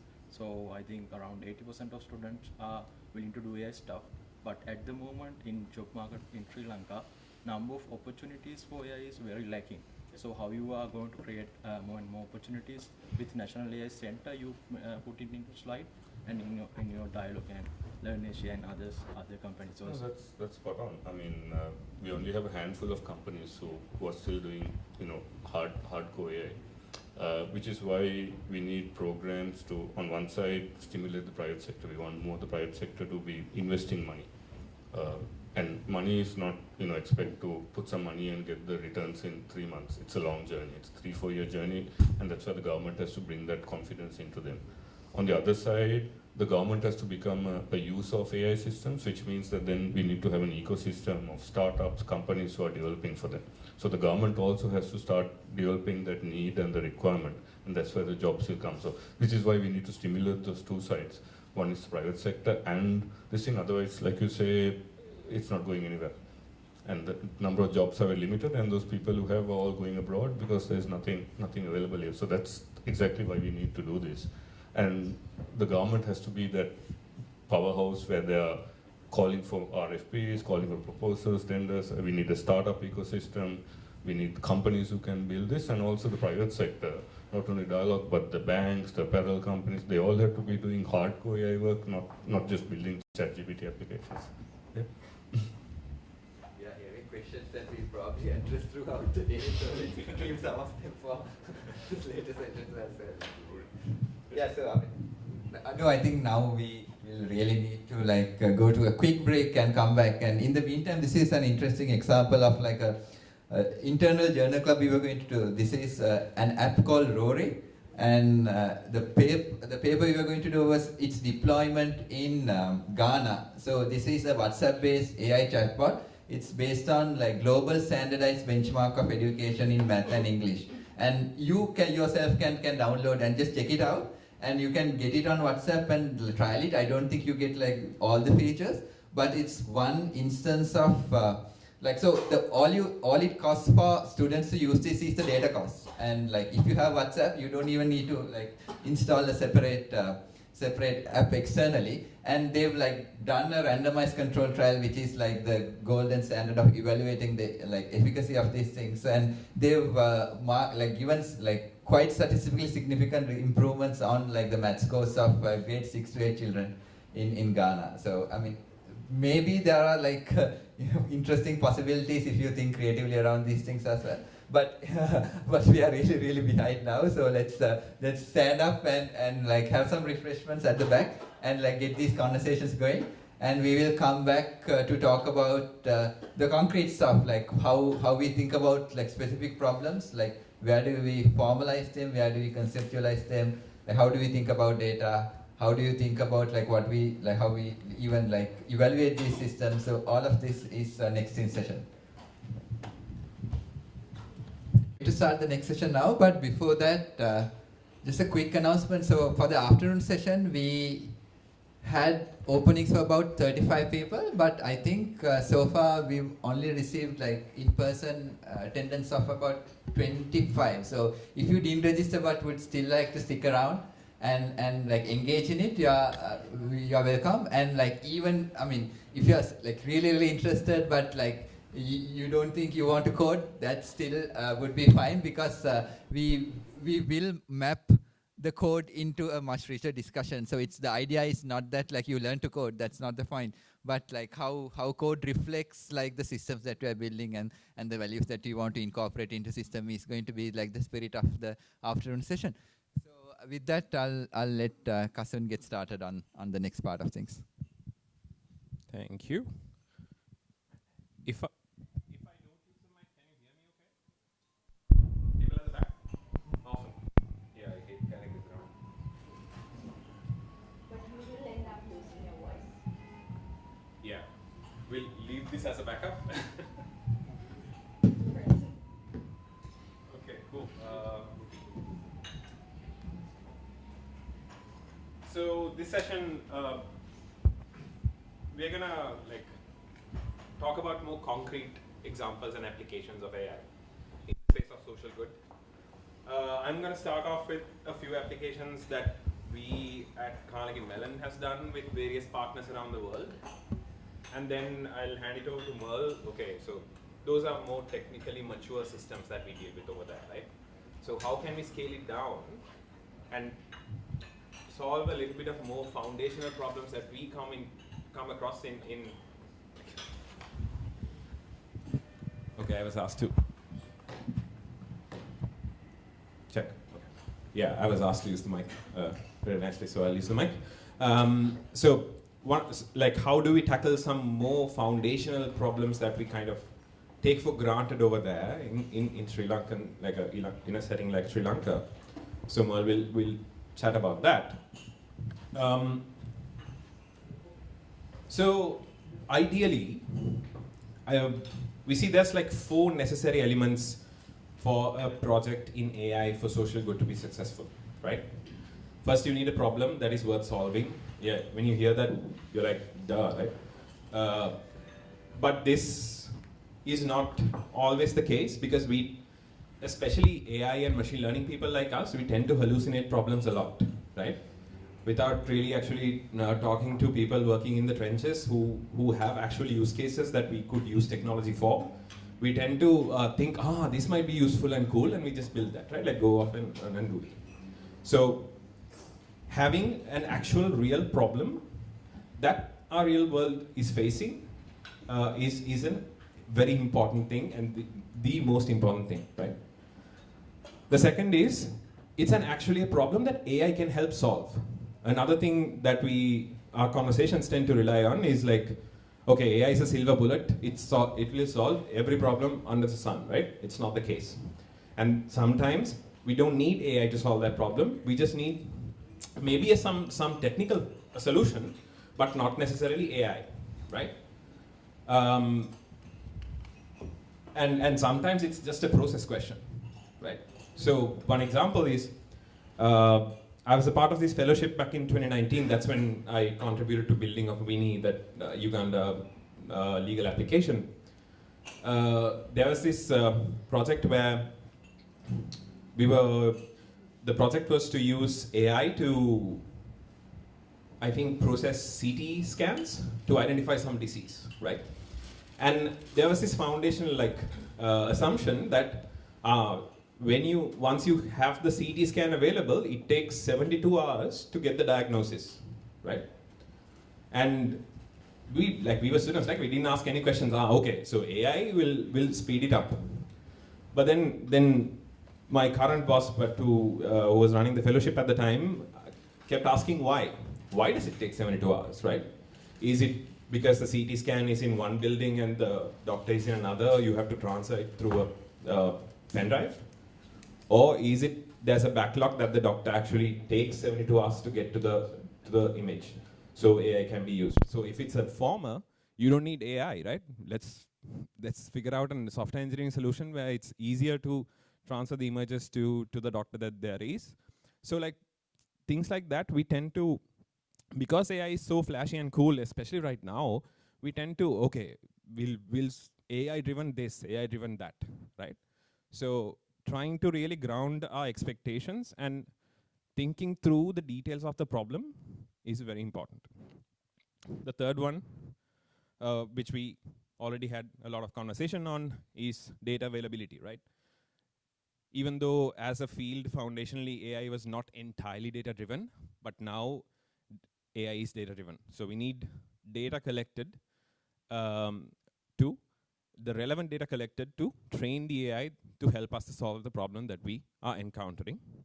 And the fourth one is often overlooked as well, is the relevant partnerships in place. Again, tech people like us think that we can solve all the problems ourselves, right?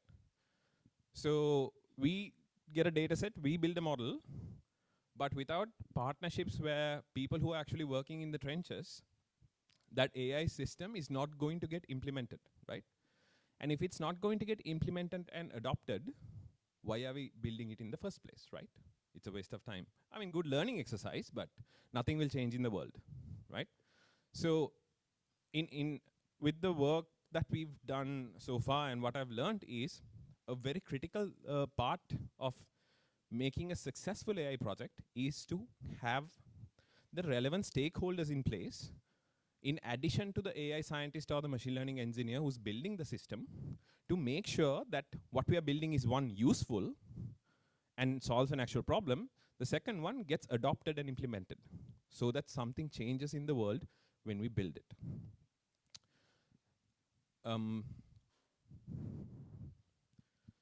And typically, our projects that we work on goes through 3 phases. One is ideation and scoping, where it's a guided conversation between AI machine learning people like us and the people who are actually solving the problem on the ground to map out the goals for the system, map out how this AI model will be used, map out which data they have available, what data can we collect, what public data can we use, what protected data do they have, right? Really thinking through the details of, okay, if you put this magic box of AI into this problem pipeline, how would it actually get implemented? And then once we have like a reasonable scope around that, then the model development phase started, where we go off with the data and actually build the AI model. And then the final part is, okay, now with the historical data that we have available, we think that the model is performing decently, but without actually implementing it in the field and validating it, we wouldn't know what real world impact it would have, right? So there's, I think out of the 3 phases, 1 and 3 takes a lot more time than 2 sometimes. Because 2, once we identify the problem and we know what we want to build, we could quickly prototype something. But really thinking through how to validate it, how to deploy it, Dr. Romesh touched on this as well, takes up a bulk of the time. So in the next few slides, I'll talk about a few applications that we are currently working on at different stages of this pipeline. Well, mostly past the scoping phase, but in development and validation efforts.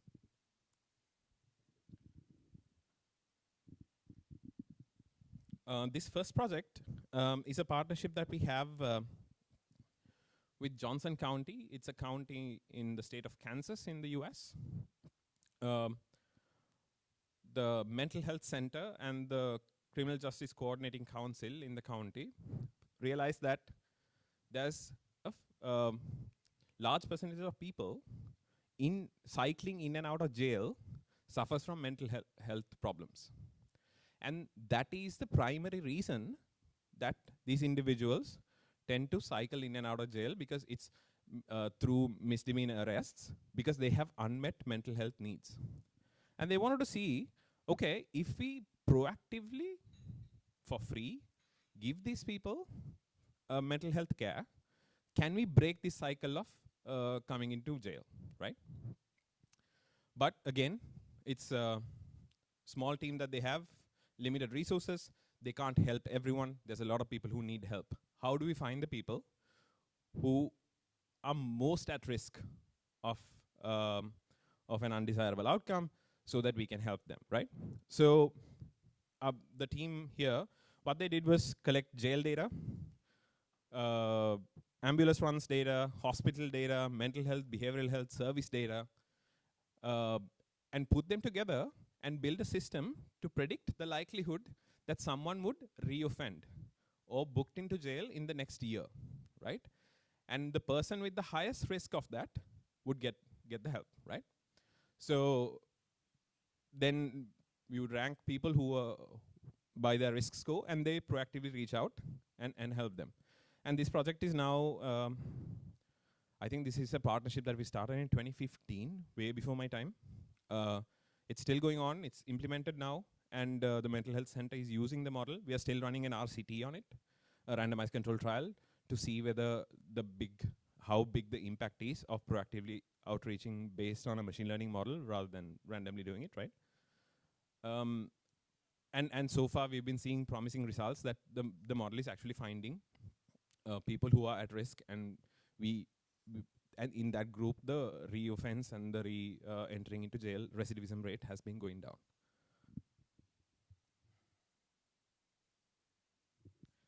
This is another project that we currently are implementing. This started last year. This is Baltimore, a city in Maryland. Anybody seen The Wire? Yeah? So if you have seen The Wire, Baltimore is a city of row homes. That means homes are connected to each other, right?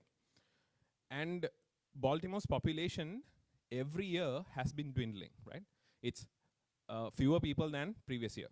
So what happens is there's a lot of vacant buildings there. So because it's a row home, if the house next to you is vacant, and if the roof collapses, now your house is also damaged, right? So the Baltimore Housing Department wants to remediate these buildings so that the active tenants are out of harm, but they don't have inspection resources to send out and check every building in the city, right? Okay, then the idea was, can we use aerial imagery, send out drones, collect pictures, label some data on collapsed roofs versus not, and then build a model to just classify roof data to identify buildings that are at risk of collapsing, right? So the computer vision model, it was not a very fancy thing that was built, but like a standard computer vision model using a neural network was able to classify these buildings at a very high level accuracy, and now it's being deployed. So an example of an actual problem informing the development of the AI system, right? This is something we are working on currently in Allegheny County, a county that's mentioned in Virginia Eubank's book. We are working with the same department, Department of Human Services. One thing, context again about America, is that they have a federal benefits program called SNAP, Supplemental Nutrition Assistance Program. Basically, if you're poor, you get free money to go buy food, right? Surprisingly though, the take-up rates are very low. And it's because a lot of people don't know that they're eligible for that service. So there's a huge information gap. So what ACDHS, or Department of Human Services, what they're trying to do is, can we identify people amongst the unenrolled population? Can we identify people who are likely to be eligible for this service and do proactive outreach to get them signed up, understand what the barrier is, and get them signed up, right? So we built some models quickly based on ACDHS data warehouse, and did a quick prototype, like pilot campaign, just sending text messages out. Hey, you might be eligible for this service. If you're interested, let us know, we'll call you and help you through this, right? We were able to get about 100 new people signed up for SNAP within like a few weeks through that trial. Again, still not perfect because there's a lot of gaps in data, but relatively low cost solution was able to get us 100 people access to better food, right?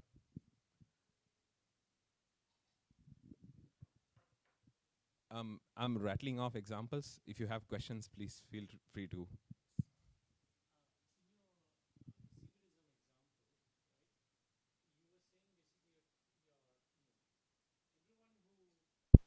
Is of high risk of recidivism is not necessarily having mental health issues, right? So it's only a subset that you're taking, or you're only dealing, is your thing like who is highest risk of recidivism, or who's at highest risk of recidivism with mental health issues? But then mental health issues is a very broad term, right? So, maybe you could sort of just give a sense of how that is handled. Currently, we are not limiting people with known mental health issues. We are casting a broad net because if we exclude people without known mental health issues, then we are also it's a kind of not serving a very vulnerable part of society, right? So currently, we are just predicting like the likelihood of getting booked into jail in the next year, and then let the mental health, there's a mobile crisis response team, they handle the nuances of whether do an assessment and see whether that person actually needs it. So, yeah, in short, we are not limiting that, we are casting a broad net for now, yeah. But there's a sort of, there's sort of interesting equity questions that one could ask, right? Could be also Pareto optimality questions, because if you go for the lowest risk, who might actually be the most amenable to be, whose behaviors to be changed in the least amount of cost, right? You are still better off than before, but maybe you haven't, there's, and I guess those kind of questions, how one sort of goes about it is exactly, yeah, interesting. That's a great question. One thing we did, I didn't go into that level of detail, but when we create the treatment group for the RCT, we sample equally across the whole score band to ask this very question, where are we most effective? So what we are finding is, we initially thought in the middle of the risk score we would be very most effective, because highest risk score, it could be other problems that they are recidivating, to your point.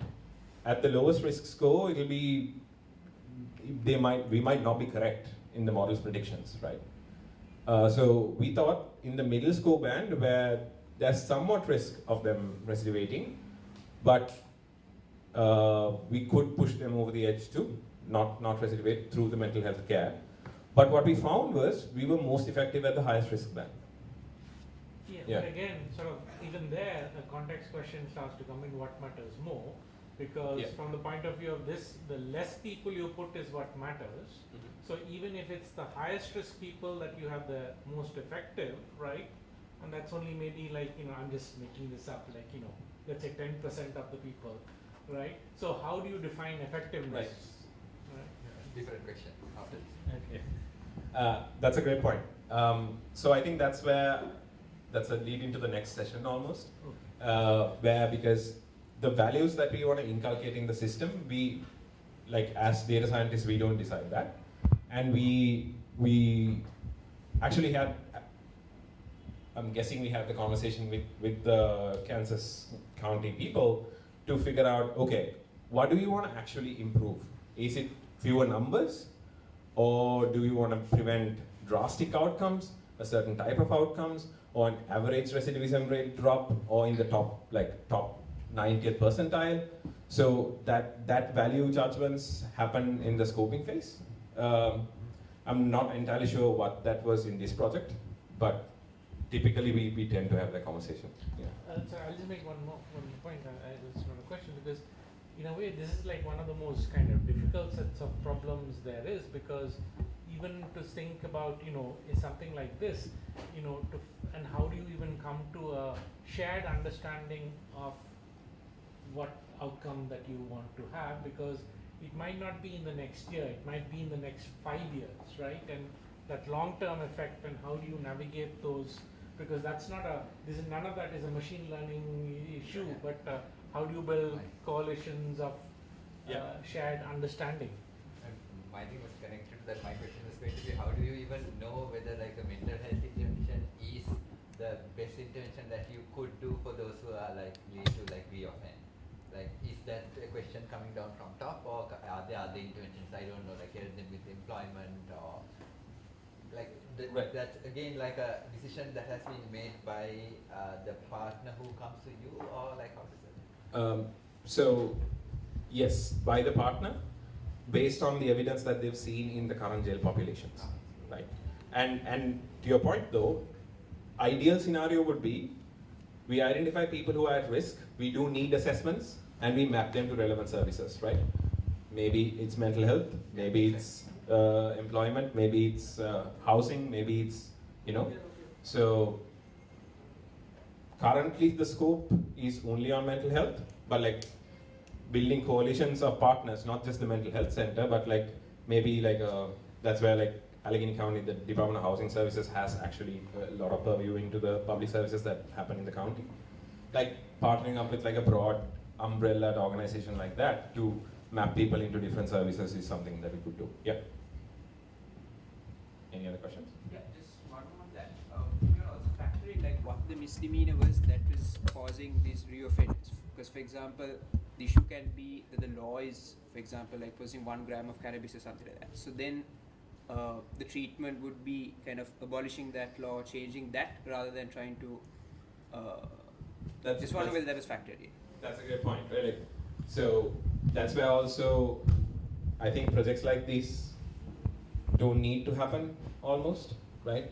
Because there are much more macro problems that we could solve at a long term to stop. So the next project that I'm talking about is about homelessness. But like it's a balance between now currently moving the needle. Can we do something better than they do today, right? But that doesn't eliminate. Yes, we should be changing law, but unfortunately that's not in our purview, right? So, but also informing those conversations, etc. I don't think in this project that happened. I don't know whether we had the specific misdemeanor information in the data to use that. Yeah. Any other questions?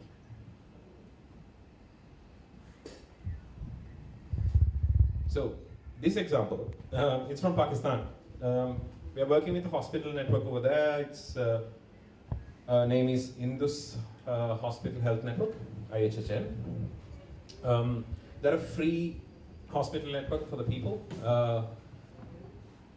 They have a good digital system where they map clinician and nurse notes.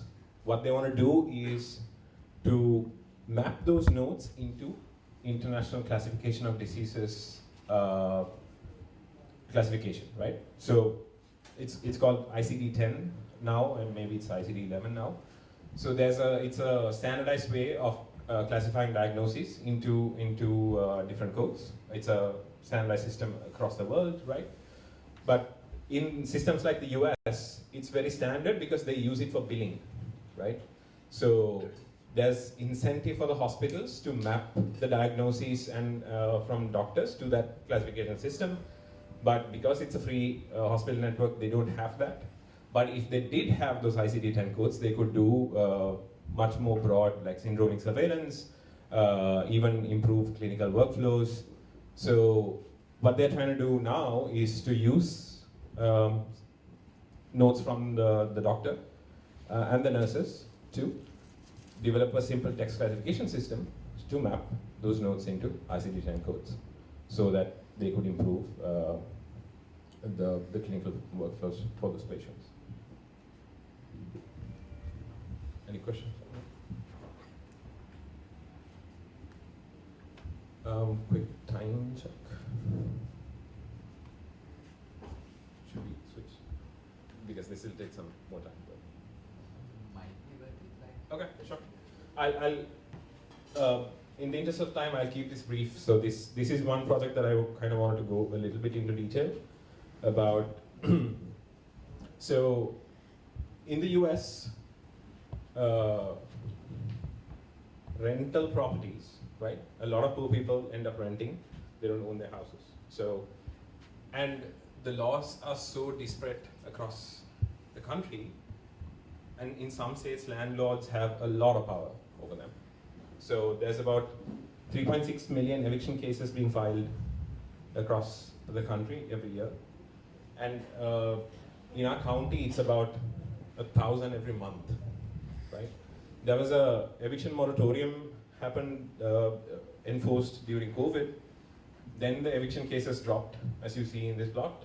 But again, right after the moratorium was lifted, the cases went back up, right? So getting evicted from your rental property, because these people who fall into the state of getting evicted, they are in a very vulnerable position anyway, right? So it's a major pathway into becoming homeless. And when you become homeless once, it's been shown that it's a very vicious cycle. You become homeless recurrently, and you have catastrophic downstream impacts. So there are programs in the US, like to stop evictions. One of the major programs is rental assistance. That means that basically government pays your rent for you. But again, small pot of money, a lot of people need services. How do we help these people, right? How do we select the people to get this service? So currently, how they allocate rental assistance is people have to call in and apply for it, right? Either they call in to a service called Link, or they go through some mediation, or they go into the housing stabilization center, and they're placed on a wait list, and they have to keep calling every 30 days to be on the wait list. Sometimes they don't get the money until they're already evicted, right? And they're prioritizing the first come, first serve service, right? Way. So not timely, and it's not assessed based on need, right? There are eviction cases for students who are vandalizing a property, and there are people who are getting evicted because they just can't pay rent because there was a healthcare cost, right? So how do we prioritize people for rental assistance and use this rental assistance money actually as a homelessness prevention tool, right? That means, can we identify people who are at risk of homelessness and use the money to stop them from being evicted, and hence stopping them from becoming homeless?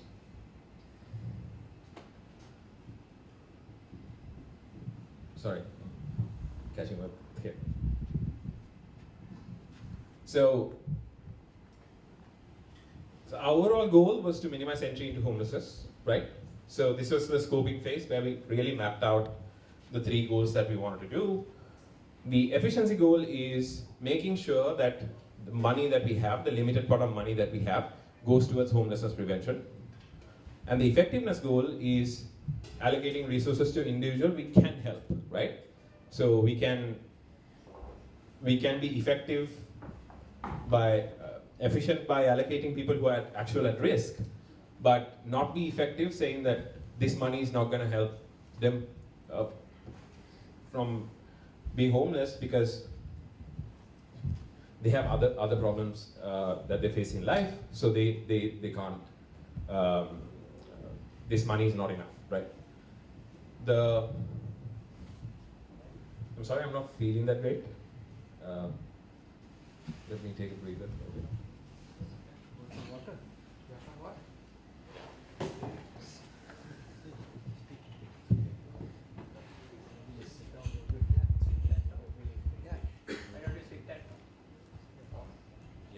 Yeah, I can pick up my part of the conversation and you can come back to work.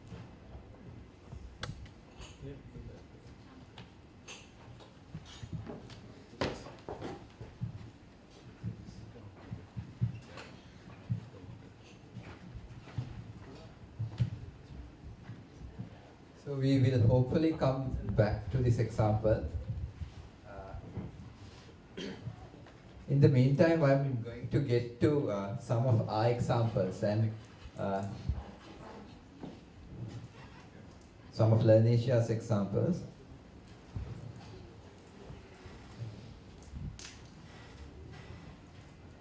Right. So for context, I mean, anybody who has tried to do data science in Sri Lanka would know this, and the luxury of having problem partners with data and with interest to solve a problem, like which is sometimes maybe even taken as a given in the US context, is something we don't have. Like if we see problems in Sri Lanka, and if we see an institution, they are very likely not be interested or not even have the resources or the bandwidth to think about such problems. We will have to think, identify the problem and potentially go up to them and see, look, this is a problem that we seem to be dealing with, and y'all can possibly, there are potential ways we could work with you to help develop a solution. Are you interested? And then what you need to do is to then go find funding and like raise funding to build that application, and then work with them to test that the application and see like if we can get something useful out of these projects. So this is one line of research on a fairly complicated social problem, and we don't have nearly all the answers to this problem that I'm going to talk about. And like this was spurred, I think around 2018, 2019, where Sri Lanka saw riots in Digana, where ethnic hatred drew to on-ground violence.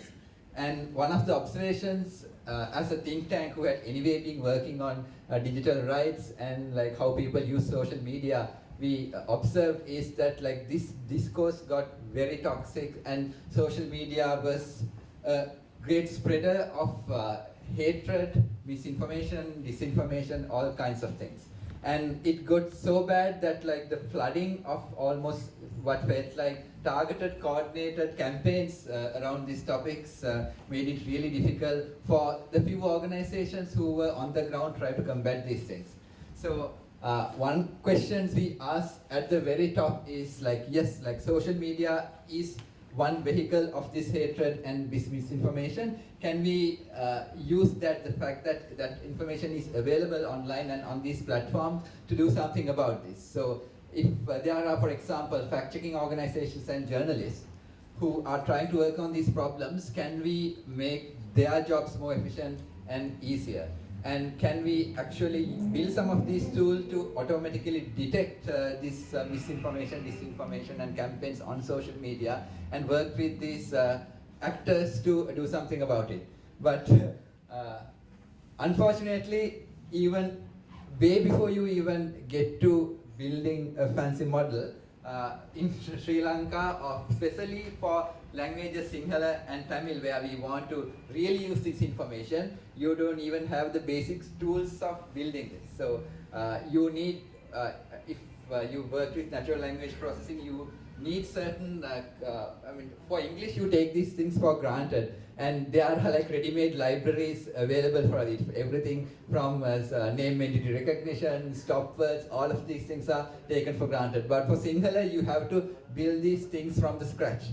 We have to build it ourselves, and sometimes like the formal written Sinhala and Tamil is very different from colloquial Sinhala and Tamil. So we have to sometimes specifically build tools for that. So how do we do this? So first we try to get, so this is almost an example of a unique example, but like a reflective example of how we have to do things. So first we need to bring attention to the problem. So somebody needs to be convinced enough that like this is a problem happening in Sri Lanka, and if you fund this problem and help people address this problem, the society will benefit out of it. So we first need to do almost like the canvassing and the selling of the dire consequences of the problem even before you do anything technical. So this is what we did, one of our former researchers in 2018. This was an article published in Foreign Policy, which is one of the premier news outlets in the world.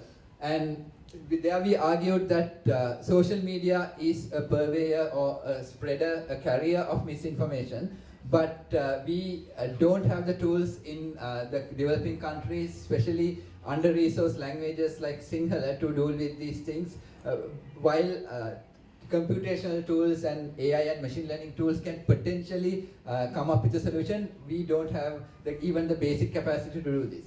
So then what we did was we were able to get some funding, and we started this initial project called Corpora and Stopward Building. Corpora and Stopward Building is not fancy. It's more or less grunt work. You have to sit through a large amount of text, do a lot of like manual observation, work with linguists to understand how like language is organized, and assemble these things and come up with like large databases of these resources, so that then someone can use this and then come on top and do machine learning or natural language processing for Sinhala and other similar languages. So this was the first part of the project. And subsequently, then we got to the second actual part of the work that we wanted to do. So again, like you can see, I mean, when you see a problem, you can't immediately address this, at least not unfortunately here most of the time, not always. So here, the second part of the project is we try to build what we originally wanted to do, to see if we could build machine learning models to detect various kinds of malinformation, misinformation in local languages. And we did this project both in Sri Lanka and Bangladesh for Bengali language as well, because we wanted to see. So our primary hypothesis was also that like even the techniques, the machine learning techniques that were developed for like English and West Germanic languages might not work for Sri Lankan or like local languages equally. So we want to test it out in different contexts as well. So even for this, first, if you are to detect misinformation using machine learning or anything data science, then first you need something called training data. So then again, you have to like go through the grunt work of building what counts as potentially what you want to detect. The model needs to learn it from your data. So then you need to come up with frameworks on how do you like even define what is misinformation, what is not misinformation. Is this a binary classification or true or false? Possibly not. There then might be various categories. And there are even questions about like even if you get some arbitrary like some output of whether something is potentially misinformation, not like how do you act on it. So then what we do is like as we are building these tools, we actually talk to journalists and fact-checking organizations and try to understand how they usually do things. And we don't have a lot of organizations who do this, but there are enough organizations, but like they are significantly under-resourced. This is, and some of our colleagues here might be able to like talk about like the specific issues as well, but like they're heavily under-resourced. They don't necessarily address like the full gamut of like potential misinformation. So just understanding how their workflows work, like is the solution that we are building even useful? So we start with this like qualitative research of actually talking to people.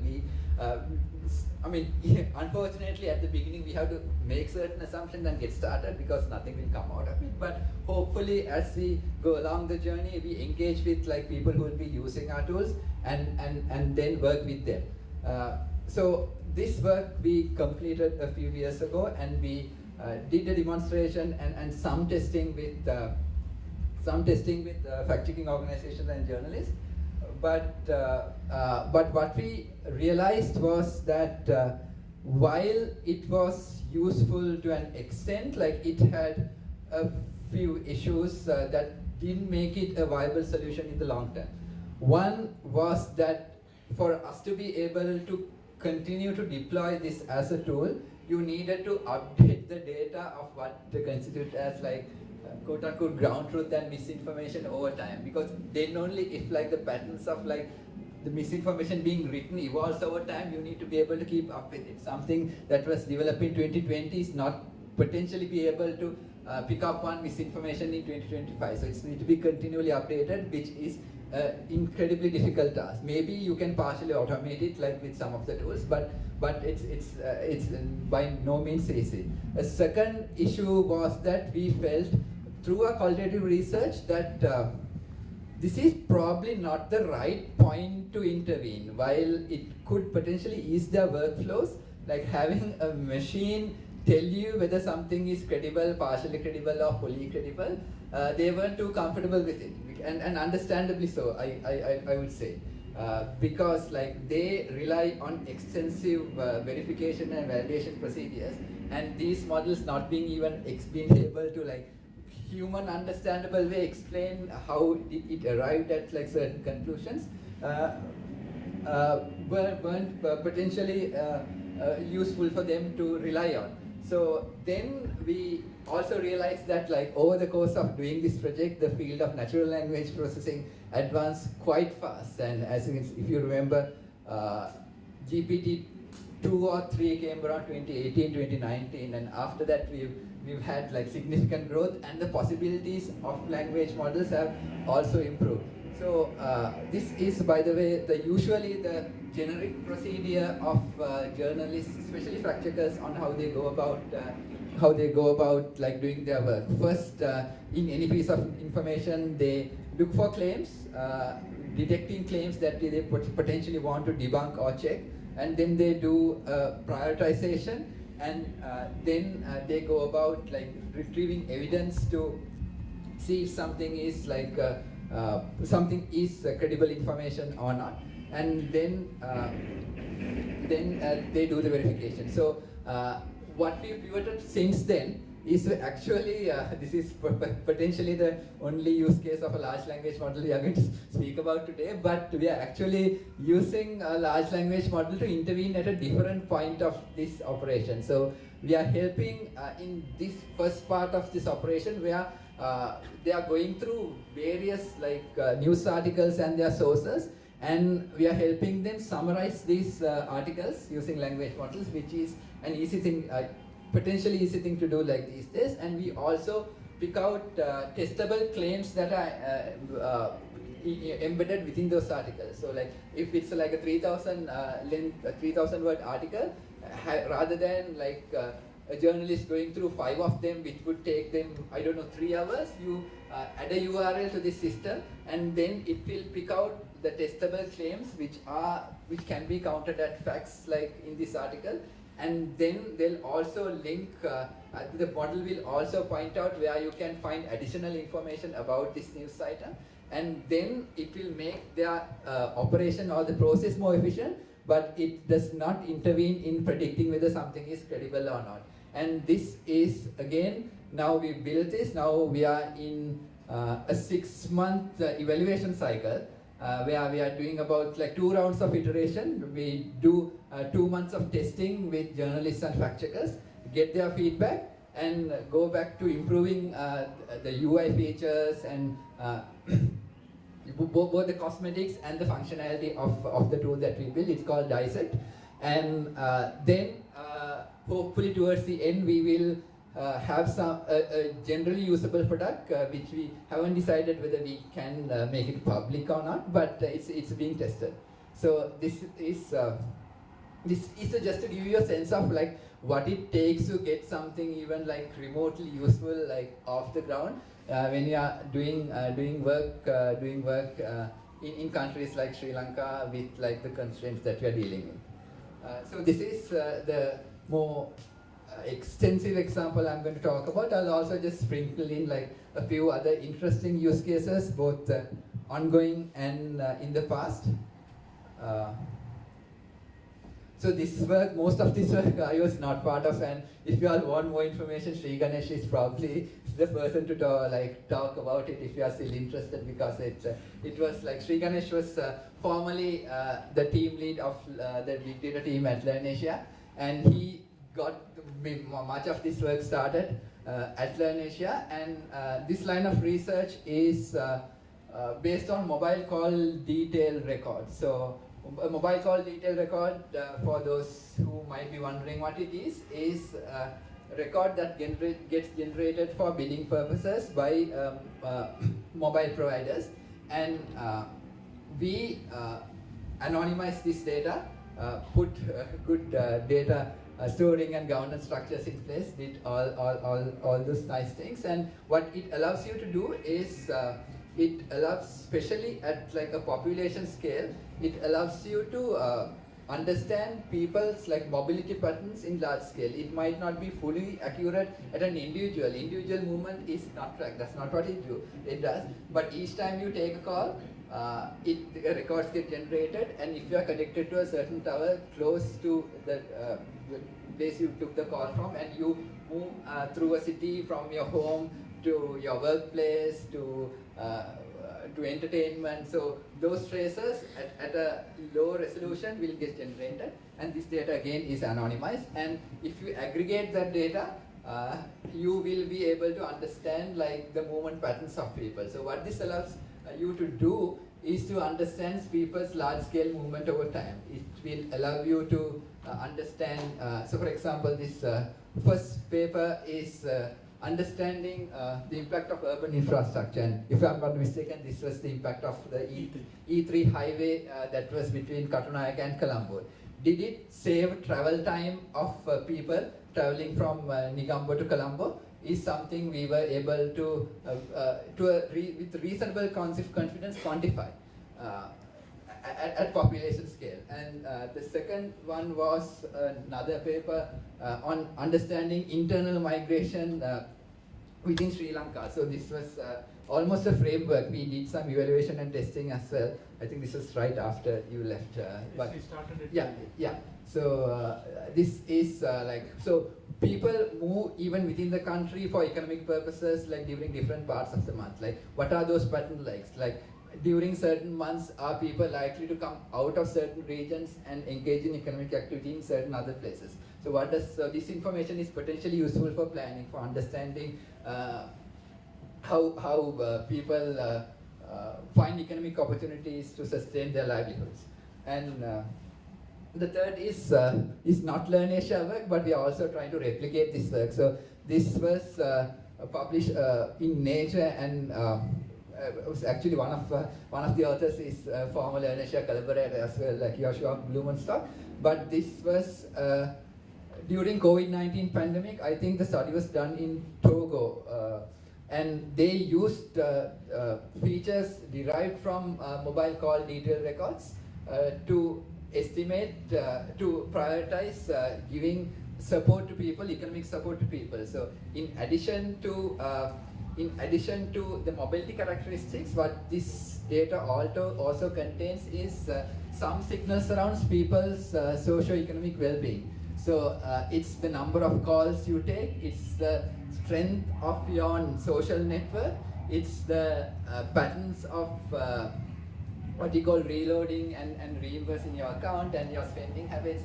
All of these things are can be condensed and developed into a model which can determine like whether you are going to benefit from assistance or not. So this was deployed and tested in Togo, and they found out that it actually improved performance as opposed to the traditional methods of targeting that they had put in place. And one of the things you need to understand here is this was done during COVID-19, so going to households and actually collecting information about like whether people were suffering or not was potentially not doable, but this information was available. So this is the workflow, and this is we are in the process of trying to replicate like some of that work for Sri Lanka using some of the same methods as well.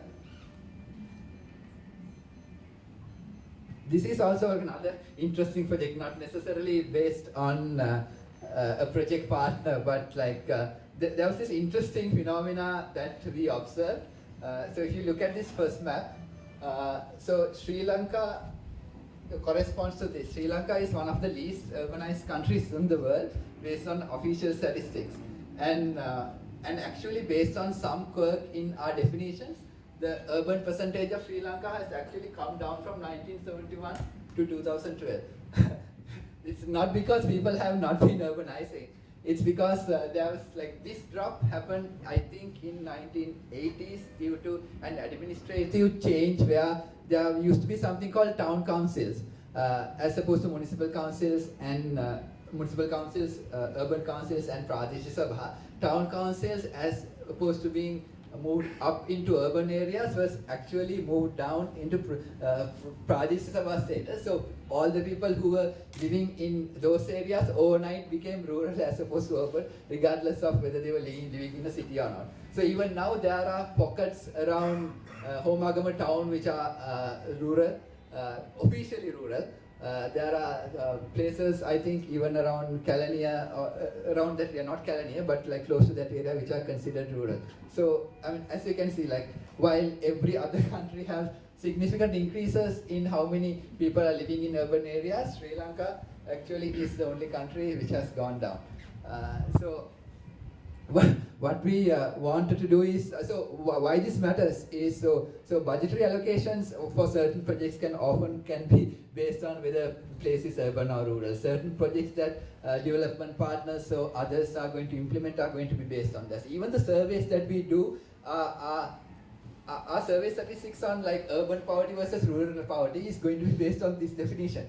So changing these definitions and making sure it corresponds and maps to the reality that's actually happening, how people's economic activity, the built-up areas, all of that is based on this fundamental premise of urban versus rural. And there are some minor updates done based on every census cycle, based on the number of population, but the boundaries of people are living do not get changed that often. So what we are trying to do here, and this is close to completion, is we are relying on a definition, and Taraka is actually doing the work for us, and we are in final stages, is actually rely on a standardized definitions that has been proposed by UN Habitat Global on how to consistently map what constitutes as urban. And around the world there are multiple definitions and there's no consistency in it. But what they seem to suggest is, without relying on arbitrary definitions, if you can detect built-up areas, if you can detect buildings in countries based on the concentration and density of these buildings, there is a standard way of defining which might not be perfect, but it's the best available methods. And this is one of two methods that they have proposed, like based on extensive review of existing definitions. And we are trying to do that work for Sri Lanka. And what we are doing is building currently what's again simple computation models, nothing fancy. Fortunately for this work, we did have some ground truth data of buildings from a study done by the local office of UN Habitat, where they had mapped out through physical surveys the land use characteristics of the 9 provincial capitals of the country. So we are using that to come up with what potentially is a lot more accurate assessments of what constitute as urban versus rural in this country. This is potentially the final slide. Again, this again was like based on our experience. This is very much exploratory, but as you would have all experienced, like Sri Lanka is super hot these days, and I mean everybody is trying to deal with it, but potentially there are people who suffer more than like some others. So the idea is like even though people might be equally exposed to heat, how they are impacted by heat might be different. So this is where the concept of heat vulnerability comes in. I mean, if you want to just like why this matters, like it can lead to all kinds of medical complications, and it impacts their like economic livelihoods, their jobs, all of those things as well. But like the formal way of thinking about this is a concept of vulnerability. So exposure is basically how much heat you get, but like it doesn't end with exposure. So it's not just like the temperature that matters, like how impacted you are by heat. It's also your sensitivities. Like, do you have pre-existing physiological or medical conditions? Are you an adult or are you a small child? Then you're going to potentially be affected differently. Are you a mom with children, or are you pregnant? So those are going to create complications. So for different groups, this is going to affect differently. And it's also how you're affected depends on your adaptive capacity as well. Like, do you have the means to deal with it? Do you have air conditioning access? Like, what kind of job you do? Do you have like air conditioning at your workplace? Like, what's your education like? Are you aware of some of these medical complications to begin with? Your adaptive capacity to do these things very much depends. Your vulnerability to this condition very much depends on your adaptive capacity. So what we are trying to do, by no means final, is to just identify areas where people who are most vulnerable to this might be living. so that if there are interventions, you could potentially prioritize. So what we are doing is like gathering as much relevant information on each of these at a GN level, which is the smallest administrative unit of Sri Lanka, and trying to almost come up with a ranking system for prioritized action. And hopefully, hopefully with some digging, we'll be able to figure out like what this is like some concepts of like understanding what's going on in the models help us as well. Like what are the areas which are most vulnerable, and potentially like work with some partners who are doing some work in this area to integrate this into their adaptive plans and so on. So I mean there are other things I could talk about that we are doing, but like in the interest of time, I'm going to stop there. I mean if you have questions, by the way, like I'll take them. Yeah. So just like the concept of being an area being urban.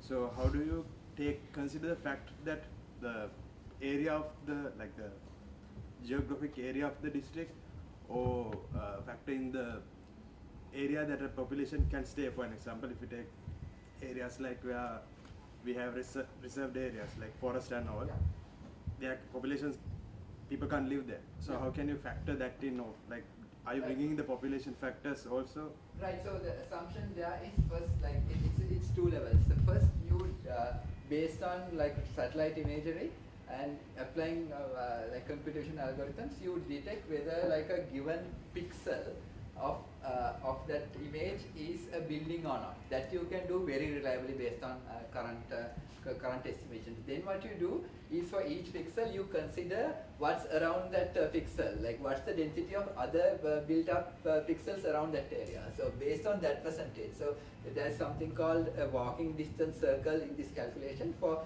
each pixel, if it's a built up pixel, you draw a 1 kilometer square circle and calculate the built up percentage of that square circle. And based on that percentage, if it's beyond like say 75%, you are very confident that that pixel is within an urban area. I have a more kind of a basic question, more like in the context of like ubiquitous, mobile devices and so on. That these hard classifications like urban versus rural and so on, are they becoming less significant? So depending on the I guess the situation scenario, like whether it's access to healthcare facilities or access to government services and those kind of things, should that be the way to look at this? I'm just thinking out loud here. That is a larger question, and you can also add. I think, but still, like whether we like it or not, like the assumption we are working with is like there are like actual systems that affect people which rely on this definition, whether we consider the larger philosophical question or not. So for us to work something with the existing system, we make sure you expand the boundaries of like equity and justice. We try to work towards this, but I think there's definitely a large philosophical question of like whether in this time of age with improved mobility, like should we rethink the whole system and think about these issues? I don't want to add take too much time, but I think your point, in my opinion, like it's been a while since I've worked and I'm not familiar with what they're doing right now. Why do we even ask the question about why do we need to know urban and rural? Because they're often tied to levels of development, etc., right? And even though we say that Sri Lanka has dropped, etc., and maybe not right now, but even what we would consider our peri-urban sort of slightly rural areas had pretty decent coverage of, let's say, a clinic, a post office compared to a lot of other countries in South Asia, right? And with now issues like communication, all of that, these things, I tend to agree with you that maybe we need to rethink, but it's still something that captures our sort of imaginations about urban rural.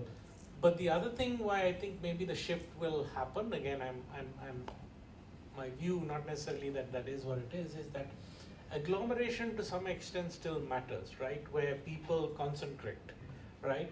And however much like we, digital things, all of that come, we still haven't seen that shift of where, where we can be thousands of miles away and we are working effectively for an innovation ecosystem. So that agglomeration matters, And then transport adds that element of, whether we bridge the distances very quickly, because, we may live somewhere and we come into these sort of high density areas to collaborate, work, and then go back into the low density areas to live and sleep, right?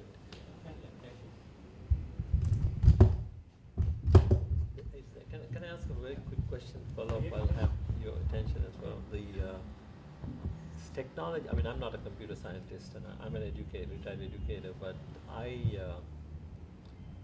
mean, are technologies like blockchain, are they a candidate for some of these things like misinformation, those type of things? Is that? Like I heard blockchain and I said I want to say 1,000 miles away from answering the question of blockchain. Maybe you're the person. I'm sorry. I hope you're feeling No, better. sorry about earlier. I don't claim to understand what blockchain is. I don't think a lot of people do, to be honest.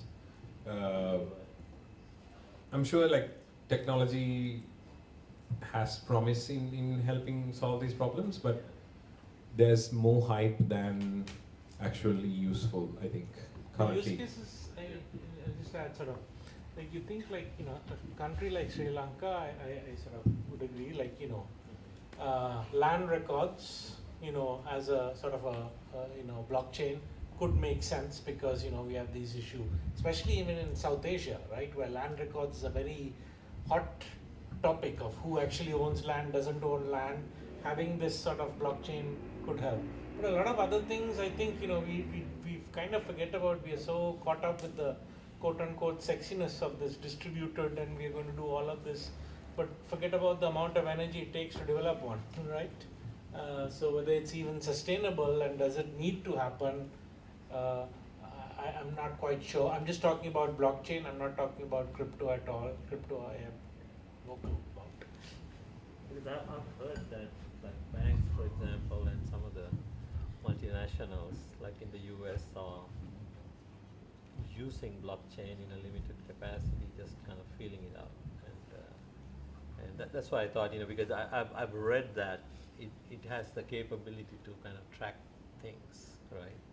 So it can give you a certain sense of, I guess you can develop a sense of credibility no matter what the transaction is, whether it's information or whether it's money or But even now, like yeah. it's being thought about for things like even in agriculture, traceability, right? You have a record of where did this come from. But it's all very nice and good, but each blockchain takes a certain amount of energy to make, right?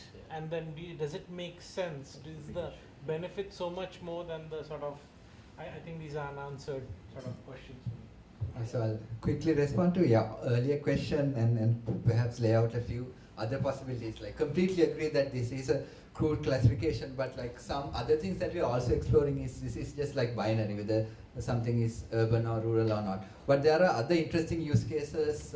For example, even within buildings, can you systematically map out low-income slum settlements and feed that information into the system so that more effective interventions could be made.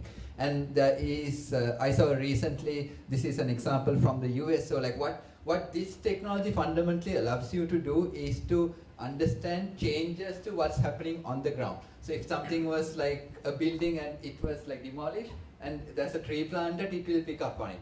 And so the interesting use case in the US from labs known to Kasun is, so they are using this same technique, but to understand like whether certain farms are violating the disposal systems and whether they are polluting waters.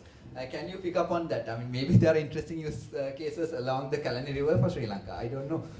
So like there are changes to what's happening on the land. For example, even deforestation, like understanding where has the forest cover receded. Can you work with, I don't know, strategic litigation organizations and like do something about it? It's not, so like this kind of work is not just directly working with government or government institutions. There are other ways like civil society organizations, like activist organizations and other kinds of entities you could work with to achieve what's broader social good. With that, I'll hand over to Kasun to It's 12:15. 12:15. maybe we quickly shift to the ethics conversation for half an hour. Why don't we do that after? It might be, doesn't make sense. But yeah, so like not before lunch, maybe quick 5-minute break if that's. Sure. Yeah. I mean, you don't even have to. You don't have to like maybe if you want to like stand up and stretch, because like we meant to finish another session by 12:30, which we won't be able to. So what we would do instead is we'll pause here on this session, take like a quick 2-3 break, bathroom break, stand up, stretch, like make sure your like backs are like not broken.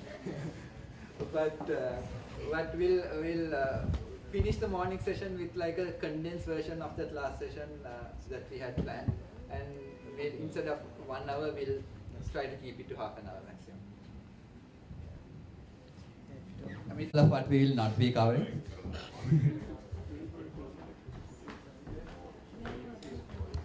For social problems, and the reason I included this slide is like ethical conversations about AI can derail very, very quickly usually. I mean, people come from very, very different places. There are sets of people who will just like think about abstract problems like these and philosophize all day. There are other people who seem to think that the only way to rein in or reduce the damage of AI is like heavily regulating everything. The spirit of this session is actually neither of these. We are going to look at a few real life scenarios and look at what are the ethical choices that are available for people developing this system. Like Dr. Romesh mentioned in the morning, there's a considerable responsibility for developers, but we also think that it's not just developers, but it's all the stakeholders who are involved in a larger socio-technical system that's being deployed. It's the people who will be using the system, it's people who will be funding the system, it will be people who will be choosing what the problem is. All of these things are ethical considerations of a project. So we'll get to details, like some technical details, but hopefully not too much of it. But like very quickly, just to give you a sense of like different aspects of ethical dimensions on a project. So this is like a hypothetical example of like, consider a machine learning based medical diagnosis system designed to assist healthcare professionals in diagnosing diseases. And we already heard, I think, a couple of examples of people who are actually trying to do this like as we speak as well. So in these systems, like the question to ask when you're thinking about ethical aspects is like, what can go wrong? That's broad questions you can ask. Then you can think about like what are the ethical issues, and this the next slide are going to have like some examples, and these are by no means exhaustive, not exhaustive list of things, but like different risks that a system like this can carry. So there's obviously the privacy risk, because you will be storing vast amount of information, sensitive medical data. What happens if this data gets leaked? Unintentionally, but potentially even intentionally, if they want to like give this information and sell it to like a third-party provider and gain something from it. Are there safeguards in place to make sure that doesn't happen? And the second is bias/fairness. Like if a medical diagnosis system is trained on one demographic of people, but like characteristic of another demographic or like another ethnic group is fundamentally different, it's going to perform poorly on that particular group. So this, by the way, when you think about these things, these issues should not be thought of in isolation as well. There are like interconnecting issues, because like bias is then inherently connected to safety. So fault diagnosis can go to the wrong treatment, and sometimes like if it's a correct diagnosis, but like if you crudely act on it, it might lead to again medical complications. So if it performs poorly for one demographic or one group, there's a fairness issue, but there's also like a huge safety issue as well. And there's also the issue of what was previously brought up, the issue of potentially not understanding what's going on underneath. And hopefully Kasun will get into much more detail in this. Like it's like, in a way, it's accurate to say that you don't understand all the nitty-gritty of a machine learning model, but that doesn't mean you don't have a sense of what's going on. It's usually like it's various levels of what's going on is what the model understanding is. So that has like implications across these things as well. And finally, this issue of accountability. So I was like personally asked the question, like if a model makes a wrong decision, like who's responsible for that? Like, can you just get away? So I was not involved with this. Like it was just a machine learning model. Or is it like the people who developed the machine learning system? Or is it the hospital who deployed this system? Or is it the doctor who worked with the system? Having these mechanisms and already thought through previously usually really helps. So for all of these issues, like what are the potential ways of managing risk? Regulation and oversight is definitely one, but it's like you said, like regulation often in immature systems can be a blunt tool and even potentially counterproductive, because if you regulate like hardly on every possible aspect before you even understand like what benefits can it bring about, you could potentially be doing more harm than good. And there are other ways of like addressing some of these risks. There are certain industries for certain applications which develop standards. For medical diagnosis, if AI being used, there are some organizations who come up with these standards, like it should meet these criteria if it's ML based or if it's AI based. So that's one way of addressing this. It's not heavily regulated, like not regulated by like your government, but like some guardrails. And there are things like voluntary organization or industry codes, people who work in the same domain, companies and organizations, they have certain best practices which are not like hard rules, but like how you approach certain problems. And the fourth one, education, training and awareness in the broadest possible sense. So it's education and training of like ethics, conduct and ethical principles for developers and engineers. It's also people who will be using the system having some understanding of what are the issues, like if I'm part of some ML system. It's broad public awareness, but also like people who commission these systems understanding, yes, this thing is being deployed in my organization, do I understand what all the things could go wrong? So all of these things matter, but mostly I think what we'll be covering is the last two aspects of these things, like what are some technical approaches to addressing these things, and how do you think through the cycle of designing and deploying a system through an inclusive and iterative approach to manage some of these risks. So that's will be what the session will be about.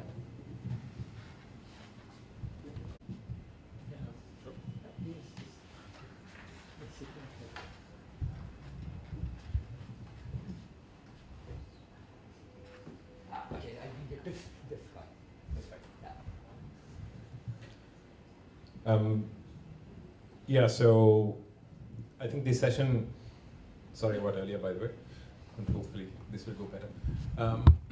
So this session, so as Mal mentioned, regulation and legislation is a way of mandating how AI systems should be built and used. But oftentimes ethical considerations go beyond what regulation and legislation demands, right?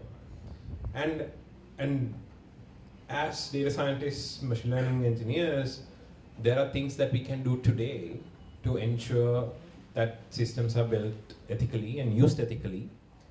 So that's what we're going to focus on today. Like, what can we do today?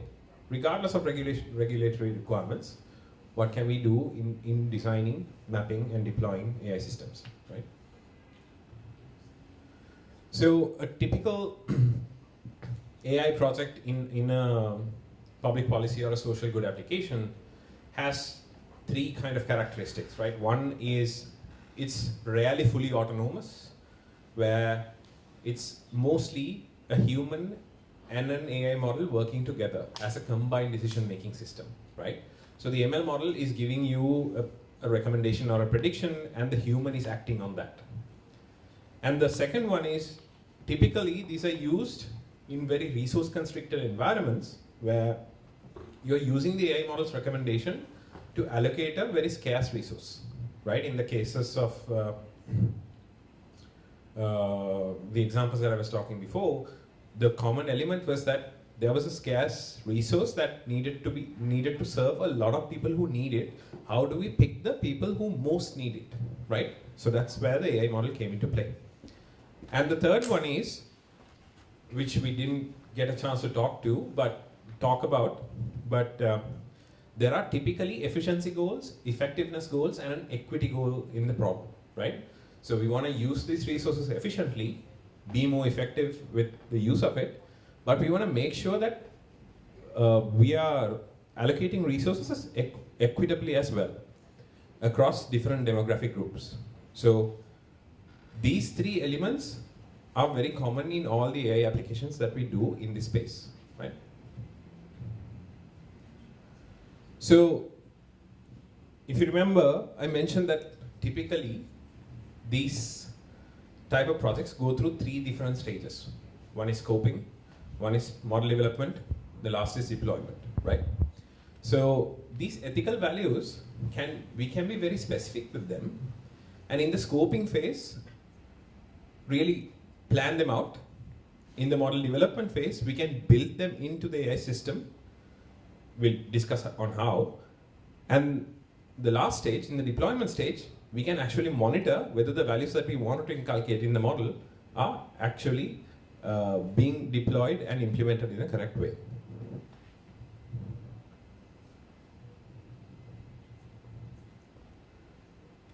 So one important element here is that when we say we want AI system to be ethical, what we actually mean is we want the decision-making system to be ethical. That means so AI system is just another tool that we plug into a broader decision-making system, right?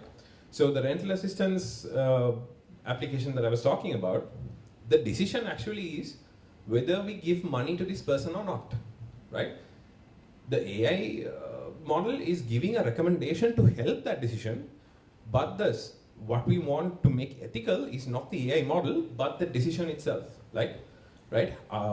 So we, regardless of whether we have an AI model recommending something in the decision-making process, the ethics should be built into the decision-making, overall decision-making process, not necessarily to the AI. Yes, there are specific requirements when we use AI in decision-making because there's data involved, but we should be thinking of the system as a whole rather than AI as this one entity that's working alone.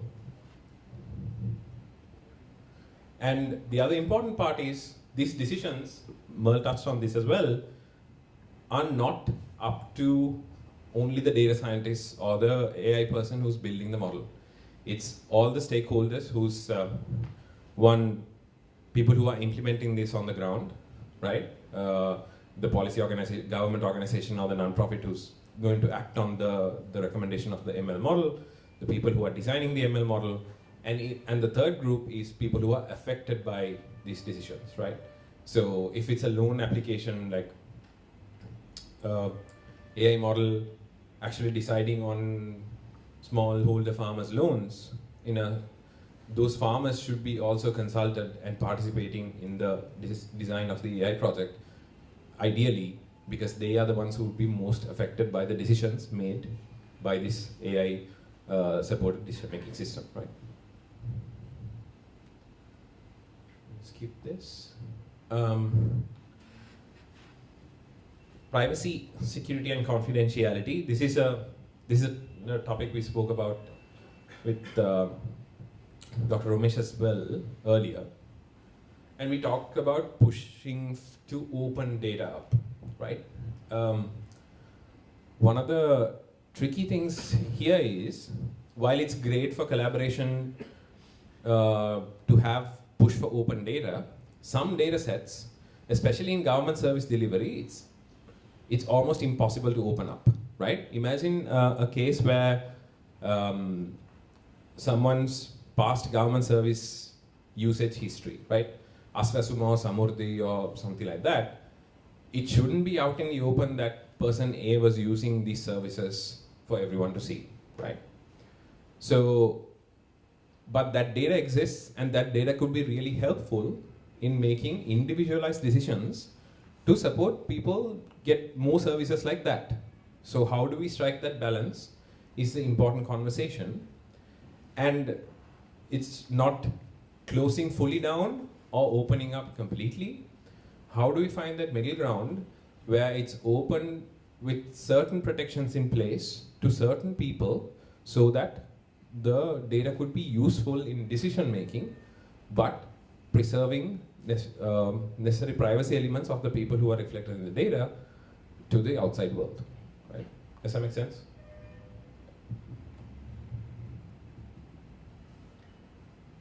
I will skip these things.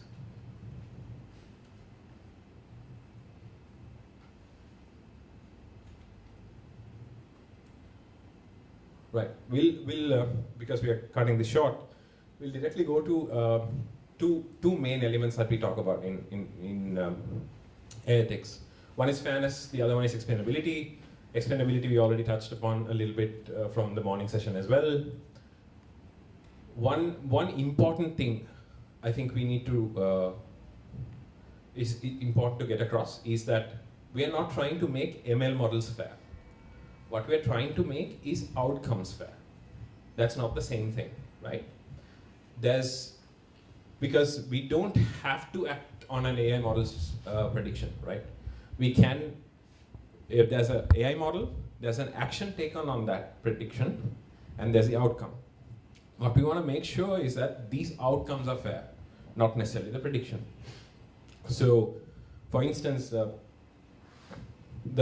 rental assistance case, when we use the AI model to predict someone's likelihood of becoming homeless, and then using that to make the decision of whether they get rental assistance or not, the model might say that a certain group of people should get assistance at a higher rate than another group of people, right? But we can adjust that. We can use different thresholds. There are things that we can do at this stage to make sure that the biases in the AI model doesn't come here, right? So that adjustment is something within our control. We talk about data being biased, we talk about the AI model being biased, but there are enough interventions that we can perform here to make sure that the outcomes are not biased.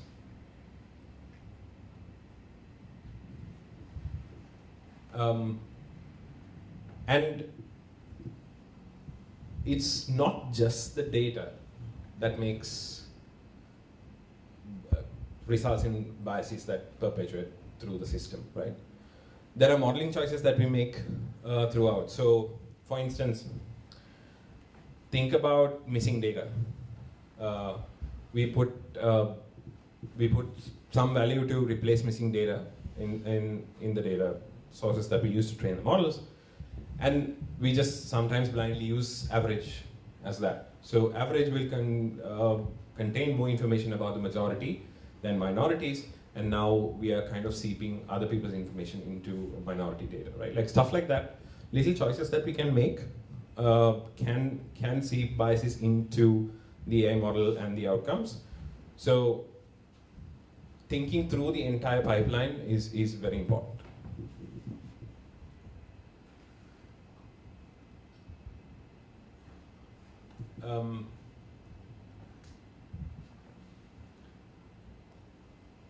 Here, this is a very complicated table. How do we measure bias, right? So we know that model performance metrics are there, like accuracy, precision, and recall. All of that exists for bias as well. So how do we select the correct one for our use case? So we built this this tool called the fairness tree that helps us go through the specifics of the use case to map which metric we should be using to measure bias in the model, right? This is a zoomed in one. If we think about the rental assistance case earlier, the first question we ask is the interventions that we are informing, is it punitive or assistive? We are giving people money, right? So it's an assistive one. And then, can you intervene with most people or a small fraction? It's a small fraction. Then what we are aiming for is recall parity, right? So this is this type of analysis can be done to select the bias metric that we want to use in our machine learning model. This won't make much sense. So this was the bias analysis that we did for the homelessness model, where the blue line that you see is the AI model that we built. The orange line is a simple heuristic that we use, just ranking people based on their most recent homelessness spell. And the metric that you can see is the recall ratio for black versus white. And ideally, if the model is fair, it should be within the white lines. So this is a very specific way we can use to measure how fair we are by following the machine learning model's predictions.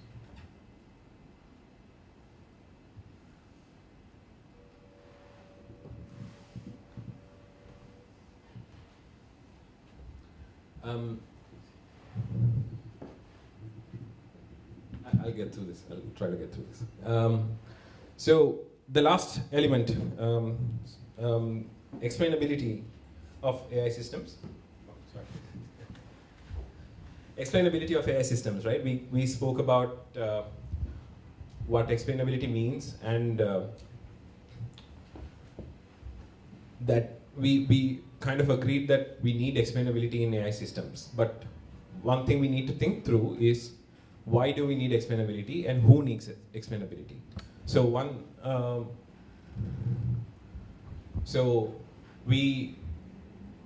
thing I mentioned earlier was that AI models in this space is used as human AI collaborative systems. That means an AI model is informing a human action. So the human has to interact with the AI model pretty closely to get the most out of the combined decision-making system. So black box models limit the how humans can interact with AI models, because you're just getting a number out of it, right? So can we provide an explanation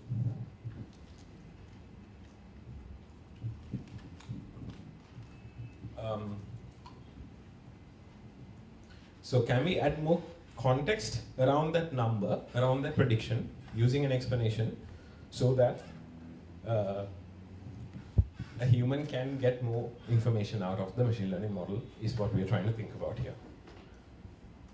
So let's think through the different human-machine interactions that happen through the entire pipeline, right?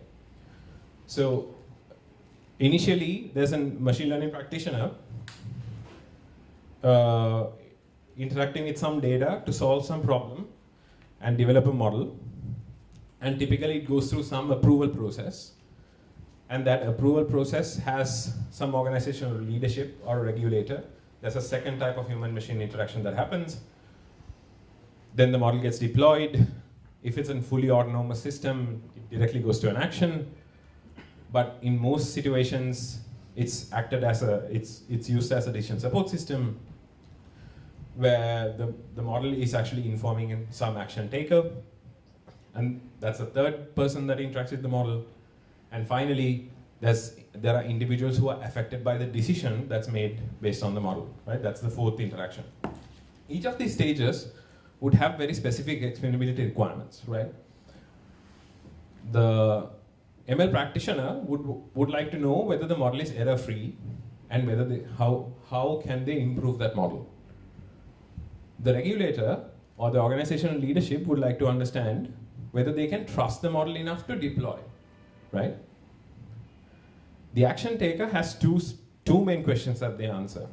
Can I trust this prediction enough to act on this? The second one is, in the case where you have multiple interventions available, which one do I choose, right? Whether to act and how to act. And finally, the people who are affected by the decisions made on the machine learning model, one is, was it fair and ethical to make the decision? Was it based on reasonable reasons? And if it's a negative outcome, is there a path to recourse? Like, let's say it's a loan decision that is being made. My loan is denied based on an algorithmic decision, right? Data entry errors happen all the time. Let's say my salary is 250,000, but it was entered as 25,000. And if it's a black box, it will be just reject, right? No reasons. But if there's an explanation saying your loan application was rejected because your salary is 25,000, now I can actually point to it and say, hey, this was not based on sound data. This should be corrected. So there's a path to recourse there, right? The other side of it is, let's say it's correctly classified, but you want to understand how to improve your outcomes, right? So that is what's the smallest change you can do to change your outcome. So increase my salary by 20,000 within a year, and then your loan will be approved, right? Something like that. So these 4 different actors require very different things from explanations. So rather than thinking about explainability as a monolithic thing, we should be thinking about these targeted use cases and building methods to address those needs.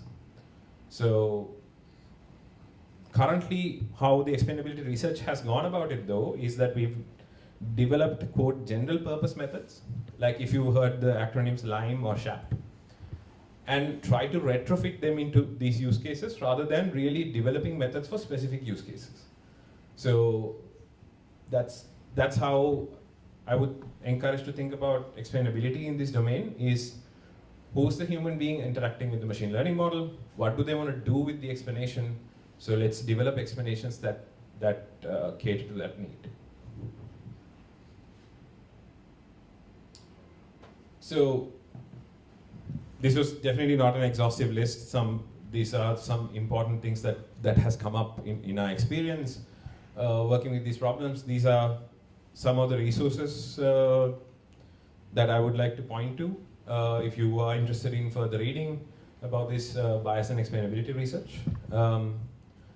Most of these are done by our team, but yeah, happy to point to other resources as well if you're interested in further reading.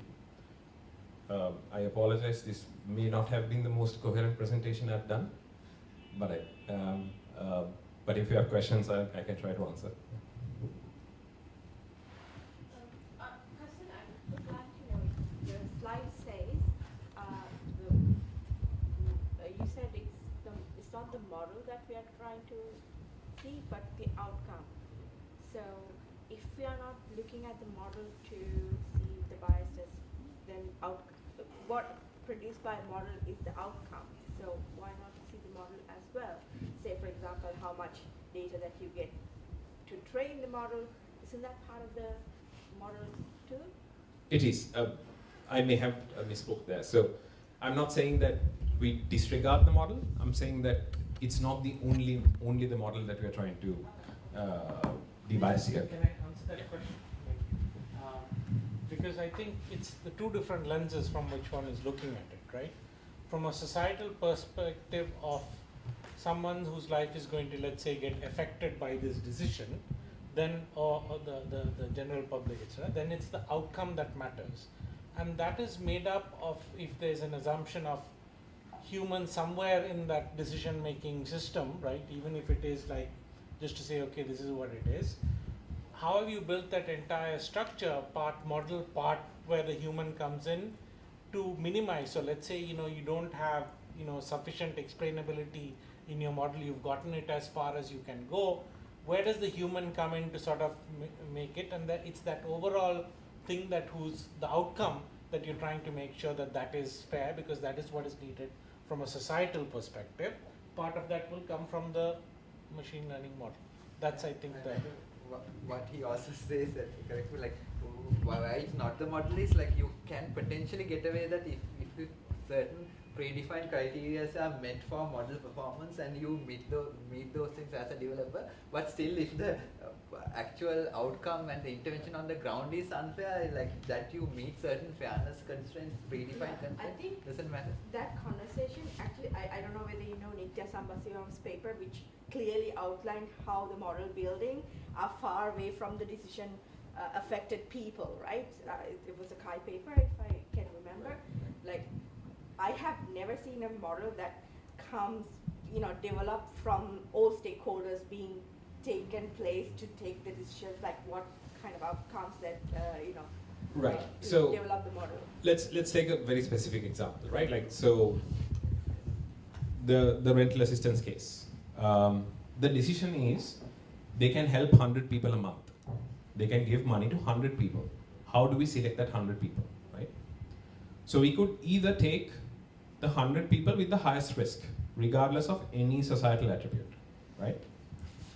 So when we take that 100 people, there'll be something called the true positive ratio, right? Like, so let's say out of the, let's say white and black, out of the white people who need the rental assistance, what proportion are we serving? Let's say there are 1,000 people, white people who would end up homeless that could use the money. We are serving 80 of them. So 80 divided by 1,000. And then there's 500 people who, out of black individuals who need this money, we're serving 20 out of them, right? The unfairness comes into play is that we are serving a significantly less portion of black people who need this money compared to white people. And in a context of housing, where there are historical inequities in place, that is a big disparity. What I mean by when we don't necessarily need to police the model but the outcome is that we don't have to stick to the 100 people that the model picked, right? We could use different thresholding techniques to come up with a different threshold for black individuals, a different threshold for white individuals. Now balance that proportion, right? And that threshold also we learn from data, because we have historical data about people who end up becoming homeless and people who don't in the different demographic groups. So even in that case, the model would be really biased. But if we can intervene before the action is taken and change the thresholds for these different people, we call it a recall adjuster, then there is a chance for us to have an unbiased outcome, less biased outcome than the model give us to be. So that's what I mean by, like, we are not striving for unbiased algorithms. What we are striving for is unbiased decision-making systems where an algorithm is a part of. Does that make sense? Can I ask a question, right? Now, in that example, fine, let's just say, maybe just switch it to something else, maybe bank loans or something, so it's a private sector making that decision, right? Because as we sort of want to make it fair, right, because economics and race have become conflated because of that thing, right? And in fact, we might be having worse outcomes in the longer term because these people will need continued rental assistance. They will never sort of move out of that cycle. But we are caught in this sort of dilemma because they happen to be black. But it's really about economics, but those two things are conflated, right? Now, this is an old problem in my I don't engage with this area. Has there been any advances in trying to sort of address this? Because ultimately, yes, we know historically, blacks, redlining, all of that stuff used to happen in the US, right? But how do we get past that? Because we are now potentially biasing it for worse outcomes in the long term by trying to solve the short-term thing of saying, okay, we must not equally. I know it's not a very nice question to ask, but No. My sense of it is like he's much more close to the ground. Like at least like this process make that decision conscious. So it's driven by the quote-unquote politics of the time.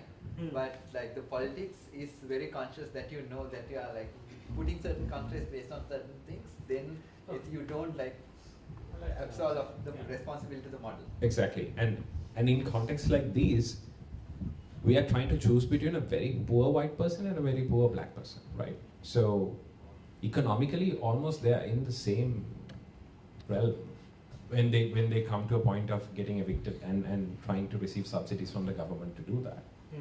So in that sense, there could be a case to be made that, okay, historically we have to make amends for the historical disadvantages, because we are trying to choose between two economically disadvantaged people anyway, right? And to Merle's point, yes, and then like yes, it's an informed choice now, and that gives us the opportunity to monitor the impacts of the decisions as well long term, right? And that's why I think the continuous monitoring of whether we are baking the values that we are baking into the system is actually resulting in better outcomes for the people that we're trying to protect is also very important.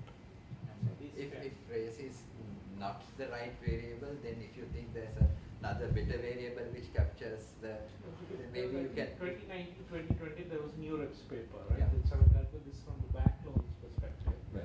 And they were finding is that, you know, when you sort of adjust for parity on the race, long-term prepayment loans were suffering because you know you were actually giving it to more sort of economically didn't make sense, right, to give them loans, but you were giving them loans because of race considerations, and it wasn't so.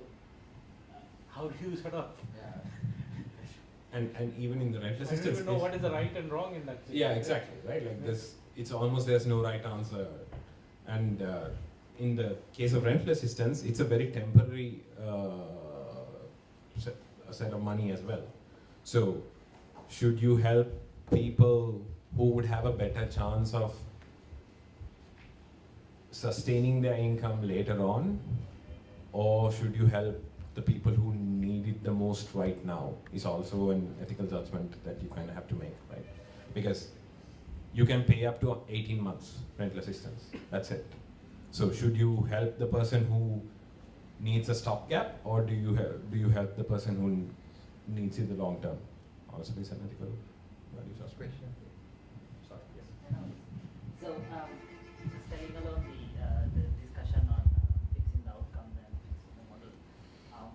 It's a two-part question. The first one is, while developing these systems, what sort of conversations have you had with the stakeholders? Like, you know, were you in a discussion where you actually had to sort of alter the decisions, or you know, change the thresholds to sort of like make it non-discriminatory, or like did it all go smoothly? No, yes, we had to change thresholds, and that's a conversation we have in the ideation phase of the project. Like, in a scenario like this, how do you want to handle this case, right? Do you want to have equal parity, like parity in terms of this metric that we are thinking about? Or maybe there's a case where we want to close the gap gradually. Because if you seek parity, the gap remains, right? It's going to be consistent, but the gap remains. Are we interested in closing the gap by over-serving an historically underserved community now?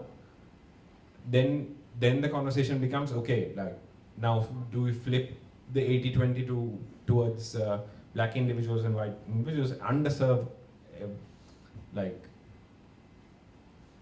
I'm forgetting the word, intentionally underserved, historically overserved communities to close that gap. So that's currently our conversation is around parity before we deploy this, like for the field validation.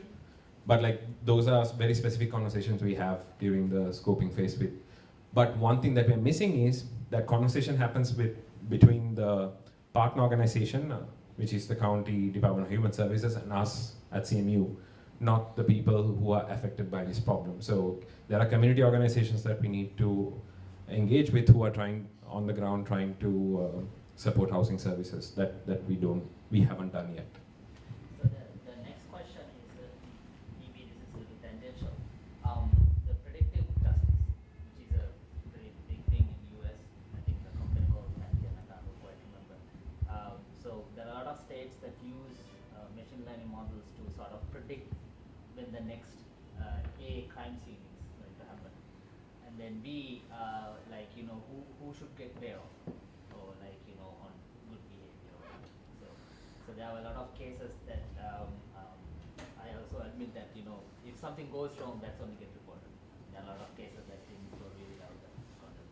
But there are a lot of cases, especially in Midwest states, that a lot of people were in the wrong place at the wrong time because the model was predicting that something is wrong with that side, right? So looking at the states, looking at the people that who were involved, was likely the case that the stakeholder conversation didn't happen, right? So in the, I mean, the system is already sort of deranged in the first place, and now having a machine learning model or an AI-enabled decision system is actually enabling more discriminative action, because now these people are getting all the false information about, you know, getting details. So how is there a, like a policy solution for this, or like a, how do you approach this? I know there's a no, yes and no answer, but I don't know. Interesting question. So I think that also tracks back to thinking through the details of how something would be used, right? So if you remember, the first example that I took was a prediction of it. That model was predicting whether someone would be booked into jail. So one could construe that as a prediction of whether a misdemeanor is going to happen, right? That prediction could be used to increase policing in a certain area, or that prediction could be used to do something assistive where you give out people proactive mental health services, right? So the AI model essentially is the same, but what you do with it is very different, right? And now we are going from assistive intervention to a punitive intervention.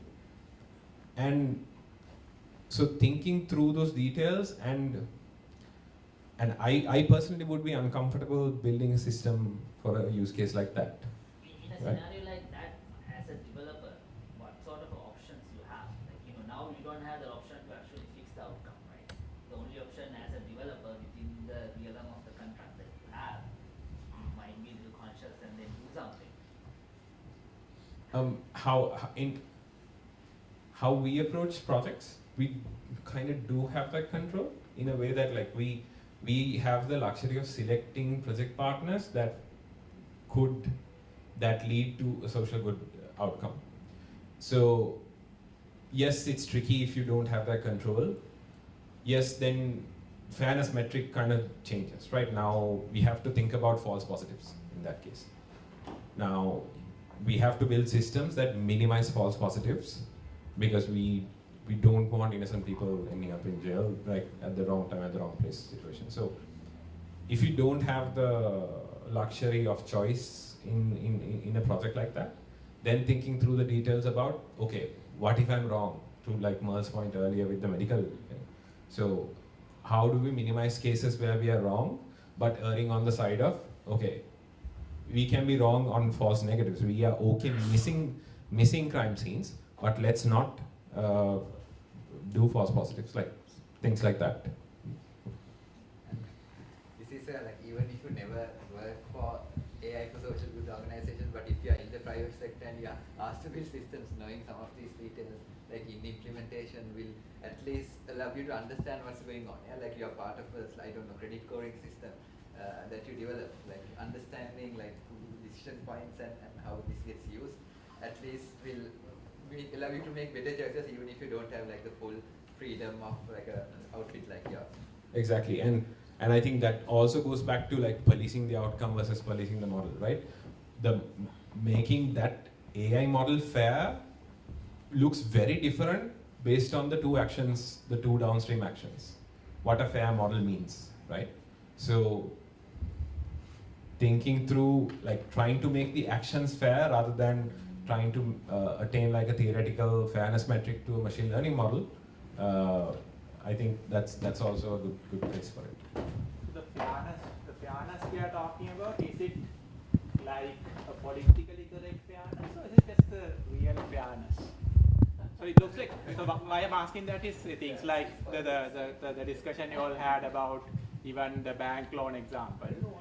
It looks like it's not like a, because bank loan example, the application is to find, okay, who will repay, right? So, but then now we bring in something else into it, whether they are black or white, things like that. I will push back on that a little bit. Let's say it's a loan for, I don't know, fair housing access, right? Then the goal for the bank is, yes, whether they will repay or not. But for the person, from a societal perspective, it's whether people have equal opportunity, right?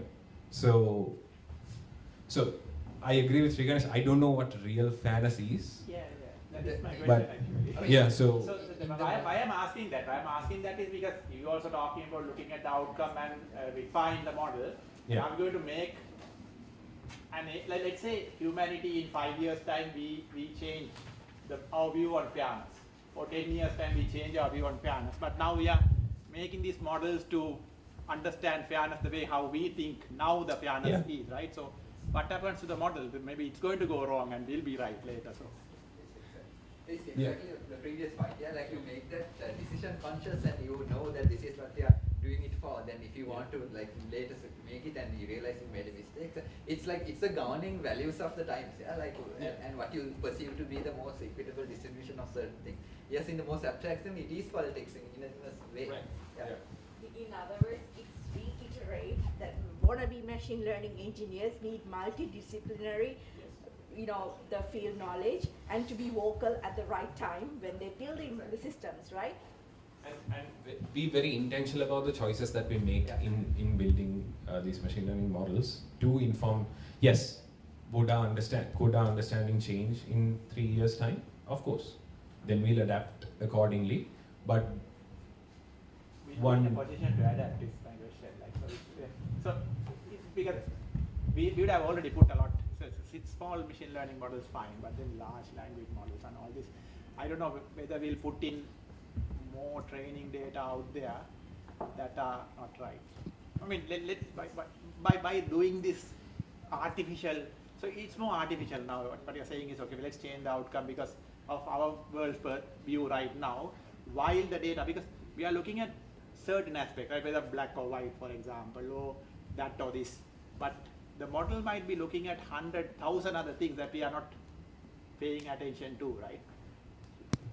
But let's say for a decision-making system, right, our outcome here is equal access to housing. So that is very specific in this case. So regardless of what the model is looking at, what we are trying to make sure is that for the rental assistance money, based on the historical disadvantages that a certain group has faced in the past, in terms of housing, so they are disproportionately impacted by the housing issue than the other group are. So can we, one, stop it from exacerbating? That's the parity case. Second one, should we even overserve that community to fix the original mistake that we made, right? So yes, like the large language models and stuff like that, yes, that there's a larger philosophical conversation to be had there. In these specific examples, I think we are kind of trying to attain a very specific policy outcome. In that case, we know what has happened in the past, and we know the inequities that has happened in the past, so we make judgments based on that historical context. And it may, so for a country like Sri Lanka or somewhere else, it might not be the same judgment that we make. But what fairness means, I think, is very, very context specific. So we try to do what we can within that context with the data and the models and the decisions that we have. The other thing is what we compare it to, right? Because currently human processes, so for instance, the rental assistance decisions, how are they being made now? It's a first come, first served choice, right? No one had to be explicit about the ethical choice there. They were like, okay, if you call first, we give you money first, regardless of whether you need it or not, right?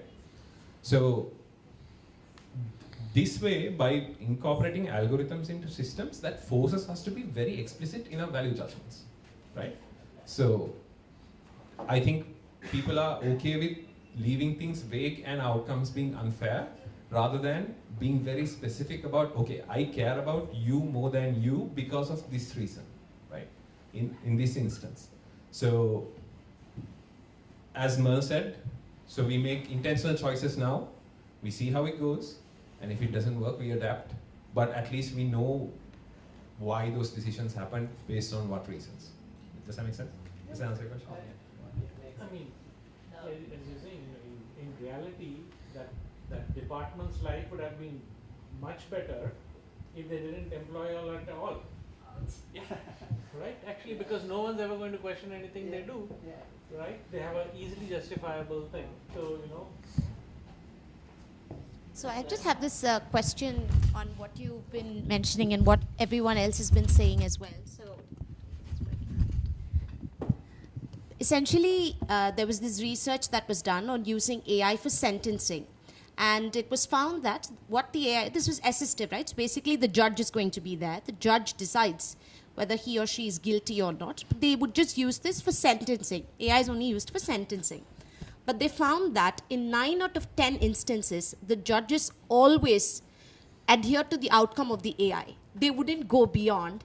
And they found that because they believed that the AI knew something that they didn't. And they agreed that, okay, maybe this is the higher standard and probably I am not right. And I'm going to listen to what the AI is saying, and I'm going to take this prediction. This was the research that was done a couple of years ago when I read about it. So I really like the fact that you're saying that, yes, we should focus on the outcomes, but sometimes, the persons who are making those decisions might, like the judges, be of the view that perhaps what the AI is suggesting is the right way to go about. Instead of me, I probably don't know better, but the AI seems to know better than me, and they may take that decision. So what do you think about that? Great question. So yeah, there's like a lot of research happening on over-reliance on technology, right? So I think that brings back to a couple of things. One is accountability structure. And how well do we evaluate the human alone system versus human plus the machine system, right? And what accountability measures do we have to hold human beings who are making decisions based on these algorithms accountable for any, quote, wrong decisions? But it's a very difficult thing to do, I understand. The second one is, actually 3 things. Second one is training. So thinking through all the details of how the technology gets incorporated into an existing decision-making system. So it's not as simple as just putting an algorithm, spitting out a number and the judge making a decision based on the number, right? How much training are we giving these judges to very critically analyze the numbers that they're getting out of the machine learning model? So that training element almost always gets kind of sidelined on how to use this technology and when to trust it, when to use its recommendation. And the third piece is explainability, where can we put explanations in place so that in the graphic earlier, the action taker, right, whether to act on the recommendation and how to act on the recommendation. So can we provide sufficient context around the number that the model is spitting out so that the human being has more information to make a decision on whether to follow the recommendation or not? So, and yeah, so like those 3 pieces, I think, come together. Yes, it's not like it's not going to be perfect, right? Like, so what I personally am interested in is how are we better than what they're doing today? And how better are we? Are we worse at certain things? Like, if the AI model is disproportionately wrong about a certain group of people, if the judge is blindly following that, then it's going to be worse than before, right? And how do we build continuous monitoring systems to continuously evaluate whether the human alone system is better or worse than the human plus the machine system? So that's how I tend to think about that. Does that make sense? Yes, thanks. Just to add a small thing to the dialogue, there are a lot of machine learning tools on developing code, generating Copilot, Codex, there are a lot of things, right? And then there are a lot of research happening how efficient they are, right? So to start off with, we humans don't know how to write secure code, simple as that, right? So now on top of that, we are using machine learning tools, right? So in our research, what we found out is that 44% of the machine learning code is insecure, compared to somewhere around 30% of the human written code. But what we found out is that when engineering managers actually sort of review code, they very overconfidently approve ML generated code, thinking that the ML generated code is actually doing a better job than the human, right? But they actually pushing is a completely insecure code, right? So that's one of the things. And then the fact is that we don't have training data to like model and like train any model to sort of teach them how to write secure code. So this is one of those questions that people have to learn first, figure out the questions. Interesting. And that kind of ties back to like, what are the outcomes that we care about, right? And how do we measure whether we are meeting those outcomes? In this case, what we care about is writing secure code, and then really evaluating the human plus ML system to the human system and showing, hey, the ML system is not adding anything here, it's actually making the outcomes worse, so we need to do better. So that realization comes from continuous monitoring of the outcomes that we actually care about. That's why I think I try to differentiate, albeit badly, between policing the model versus policing the outcomes that we care about. So we should be measuring things that the things that we want to improve in the world rather than accuracy or something like that in the model itself. Just called the Freitzman rule, where he specifically, the Freitzman, I can't remember the name really, but he specifically says, no, it's okay. But he specifically says that we are not actually replacing the human brain with the computer, we are actually, as you said, we are just using it as a decision support system. So I think this concept of expert systems, we kind of disregarded it a long time back. It was called the demise of the Greek oracle. We don't want to treat AI as the Greek oracle, we just use it as a decision support system. So I think there's a rule for this. It's called the Freitzman, I can't remember really. Yeah, that's a great addition. Yeah, I'm not super familiar with that, but yeah, exactly. So it's another piece of information. Yes. That's it, right? If in the rental assistance case again, the likelihood of someone becoming homeless in the next year is another piece of information that the human decision maker can use in their decision. Nothing magical than that, right? It's just more evidence driven, but partial evidence, granted, because models are not that accurate. But we have to check, what we have to check is whether that partial evidence is better than no evidence. Yeah, so just wondering, like, the use case that you discussed, right? Wouldn't it be like downstream easier to kind of exclude certain type of variables related to, say, like maybe the demographic, like you say, Hispanic, and not, is the reason to include them because they have predictive power? Or could you just like have like a list of blacklisted variables you could allow versus what you can't allow, right? Great question. Thank you. That's one thing I forgot to add to the slides. This is the problem with removing, let's say, race-blind model, right? Like we remove the column race from the model. There's enough other information that is correlated with race that seeps into the machine learning model anyway, even if we remove that. One thing. The second is, we want to actually monitor what is happening to these people based on the race. So we want to collect that data. We don't want, so if we didn't have race information, we wouldn't know what disparate outcomes are happening to white people versus black people, right? We would want the data, ideally. So including, and not all bias is bad bias, right?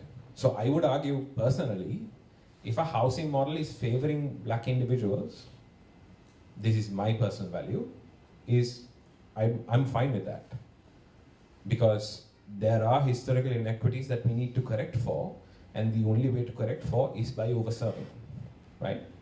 So, to answer your question, removing those blacklisted variables doesn't remove that information from the model, because there are other things that are correlated with those information. It seeps into the model anyway, so it doesn't do us anything, and it removes our capability of monitoring critical outcomes for those people as well. So I'm a proponent for keeping them in the model and making intentional choices based on them to one, not let existing biases exacerbate, and maybe even doing more to close the gap. Does that answer your question? Yeah, understood. So, but like I guess like you could have the race variables to kind of monitor the outcomes, but what you're feeding into the model could be maybe financial, just those sort of variables which, again, it probably seeps in from, there is those inequities from race that you have there, but, you have more fairness in saying like, okay, regardless of this, this is like your financial sort of, the dimension you're evaluating it is not from a race. It will probably be correlated through, like in some sense. Yeah, all the research points to the fact that it's heavily correlated, and it doesn't make the models fair at all by removing the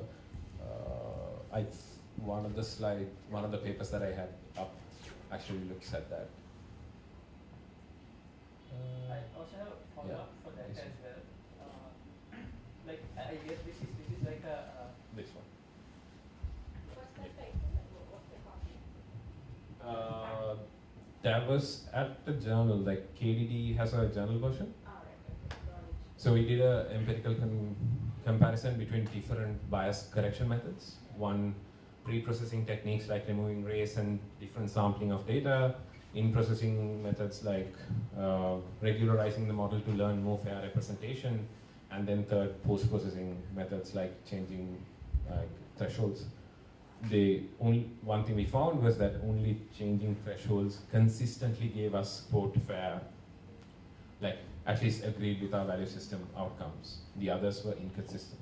Yeah. Sorry. I have like a follow-up question. Like, this is more of a case where it's a welfare-based outcome, and you're kind of improving the quality, helping people in certain sense. Now, my question is like, when you take it, like you look at it from a private sector sort of thing, like their objective function is to maximize shareholder value, right? I mean, I don't mean in a bad sense, like, but they try to make it sustainable. But end of the day, that's the lens they kind of look through it. So, in order to make them kind of adopt this, like how do you kind of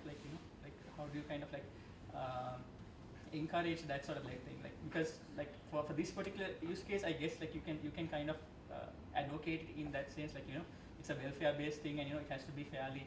But also say like if they bring in the argument saying, like especially in a sort of like capitalistic society, you would have differentiated levels of service, right? Like you even go for like say you go for on a tour to on a close city, right? They have the premium pass versus this pass, right?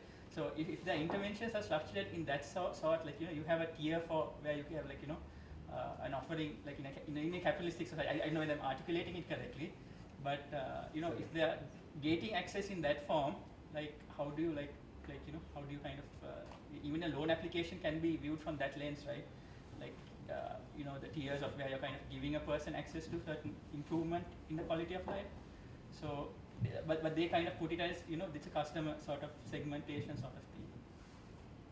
How do you? Yeah, interesting question. So, I think the way I would differentiate the use cases that we are talking here is it's mostly like a public service delivery thing rather than, so for a company giving out a service with a profit-making intention, that makes sense, right? So here we are kind of talking about like government services. So then government stratifying their services based on economic well-being in itself, I think regardless of AI, I don't know how fair or equitable that would be. For a commercial entity, if there's a push for fairness while maximizing for profits, I don't have great thoughts on that right now because I haven't thought about it at all. There could be like regulation around it or something like that where yes, you can maximize profits, but you can't disproportionately be wrong on these people to this extent or something like that. But yeah, need to think about that more from a commercial sense. But for public service delivery, where it's mostly taxpayer money being distributed, having tiered services like that solely based on economic capacity, because these services are meant to be for the most vulnerable in the society anyway, right? So yeah, don't know how fair or equitable that would be.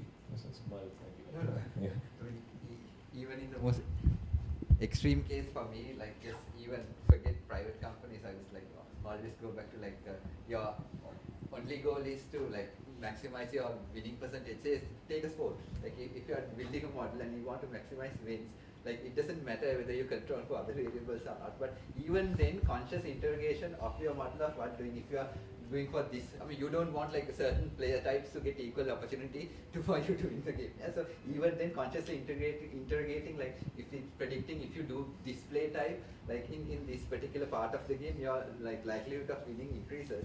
And if you still like do the interrogation and see like what's going on here, and like are there like extraneous information that's kept, that's not really adding to your final outcome, it still has. I think like the spirit of, for me, the conversation is like consciously interrogating and like making informed like and conscious choices. Like that's, I think. I can share one example in Japan as a public case, which I was part of because I lived there. One example is the healthcare insurance, which is a public service in Japan. Everybody contribute differently based on stratified data, like you're married or you're widowed. Everybody contribute different amount based on certain tiers they belong. So your tax money, your health insurance will be wholly depends on many other characteristic, whatever the stratified kind of factors that you're belonging to. So I think it's kind of really worked out, and it's really transparent too, that we can see from the system how they decide the value for us.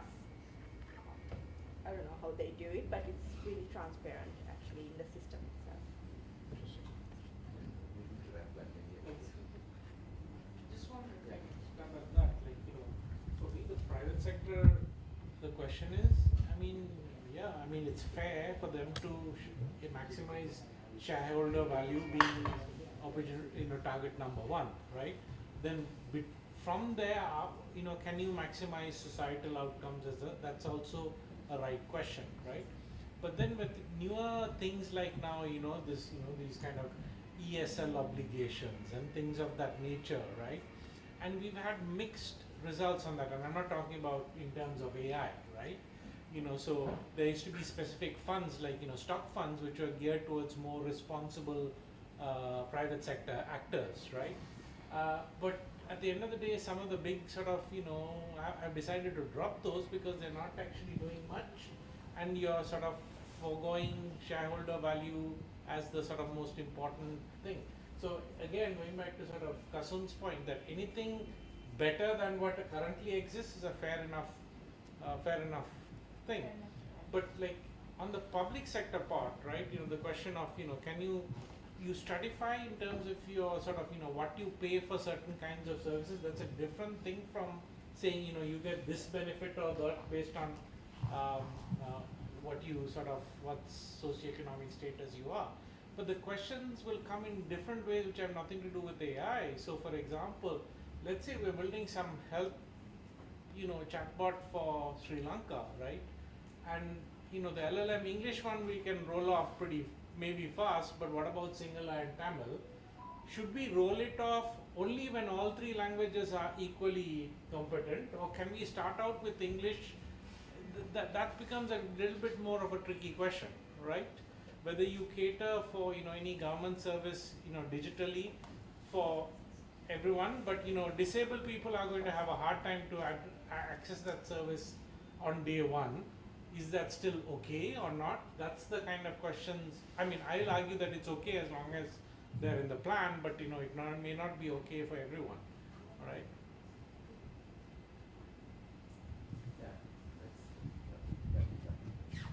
Yeah, I think we are half an hour into our lunchtime. So let's continue the conversations like maybe during lunch as well, and those who are going to stay for the second session, it will be on the 10th floor. There's a meeting room there. So we'll come back to that floor around 2 at least. I think now it's 1:30. 1:35, yeah, 2:10. And also there's an evaluation. 2:15. is ninth floor, right? This is ninth floor, that is 10th floor, this is in between. Oh, that's it? Okay. This is 9.5, weighted. 9.5. It's of 9 to 10. All right. It's like 9.3. So can we keep our bags here? Yeah, I think so. There are evaluation forms that we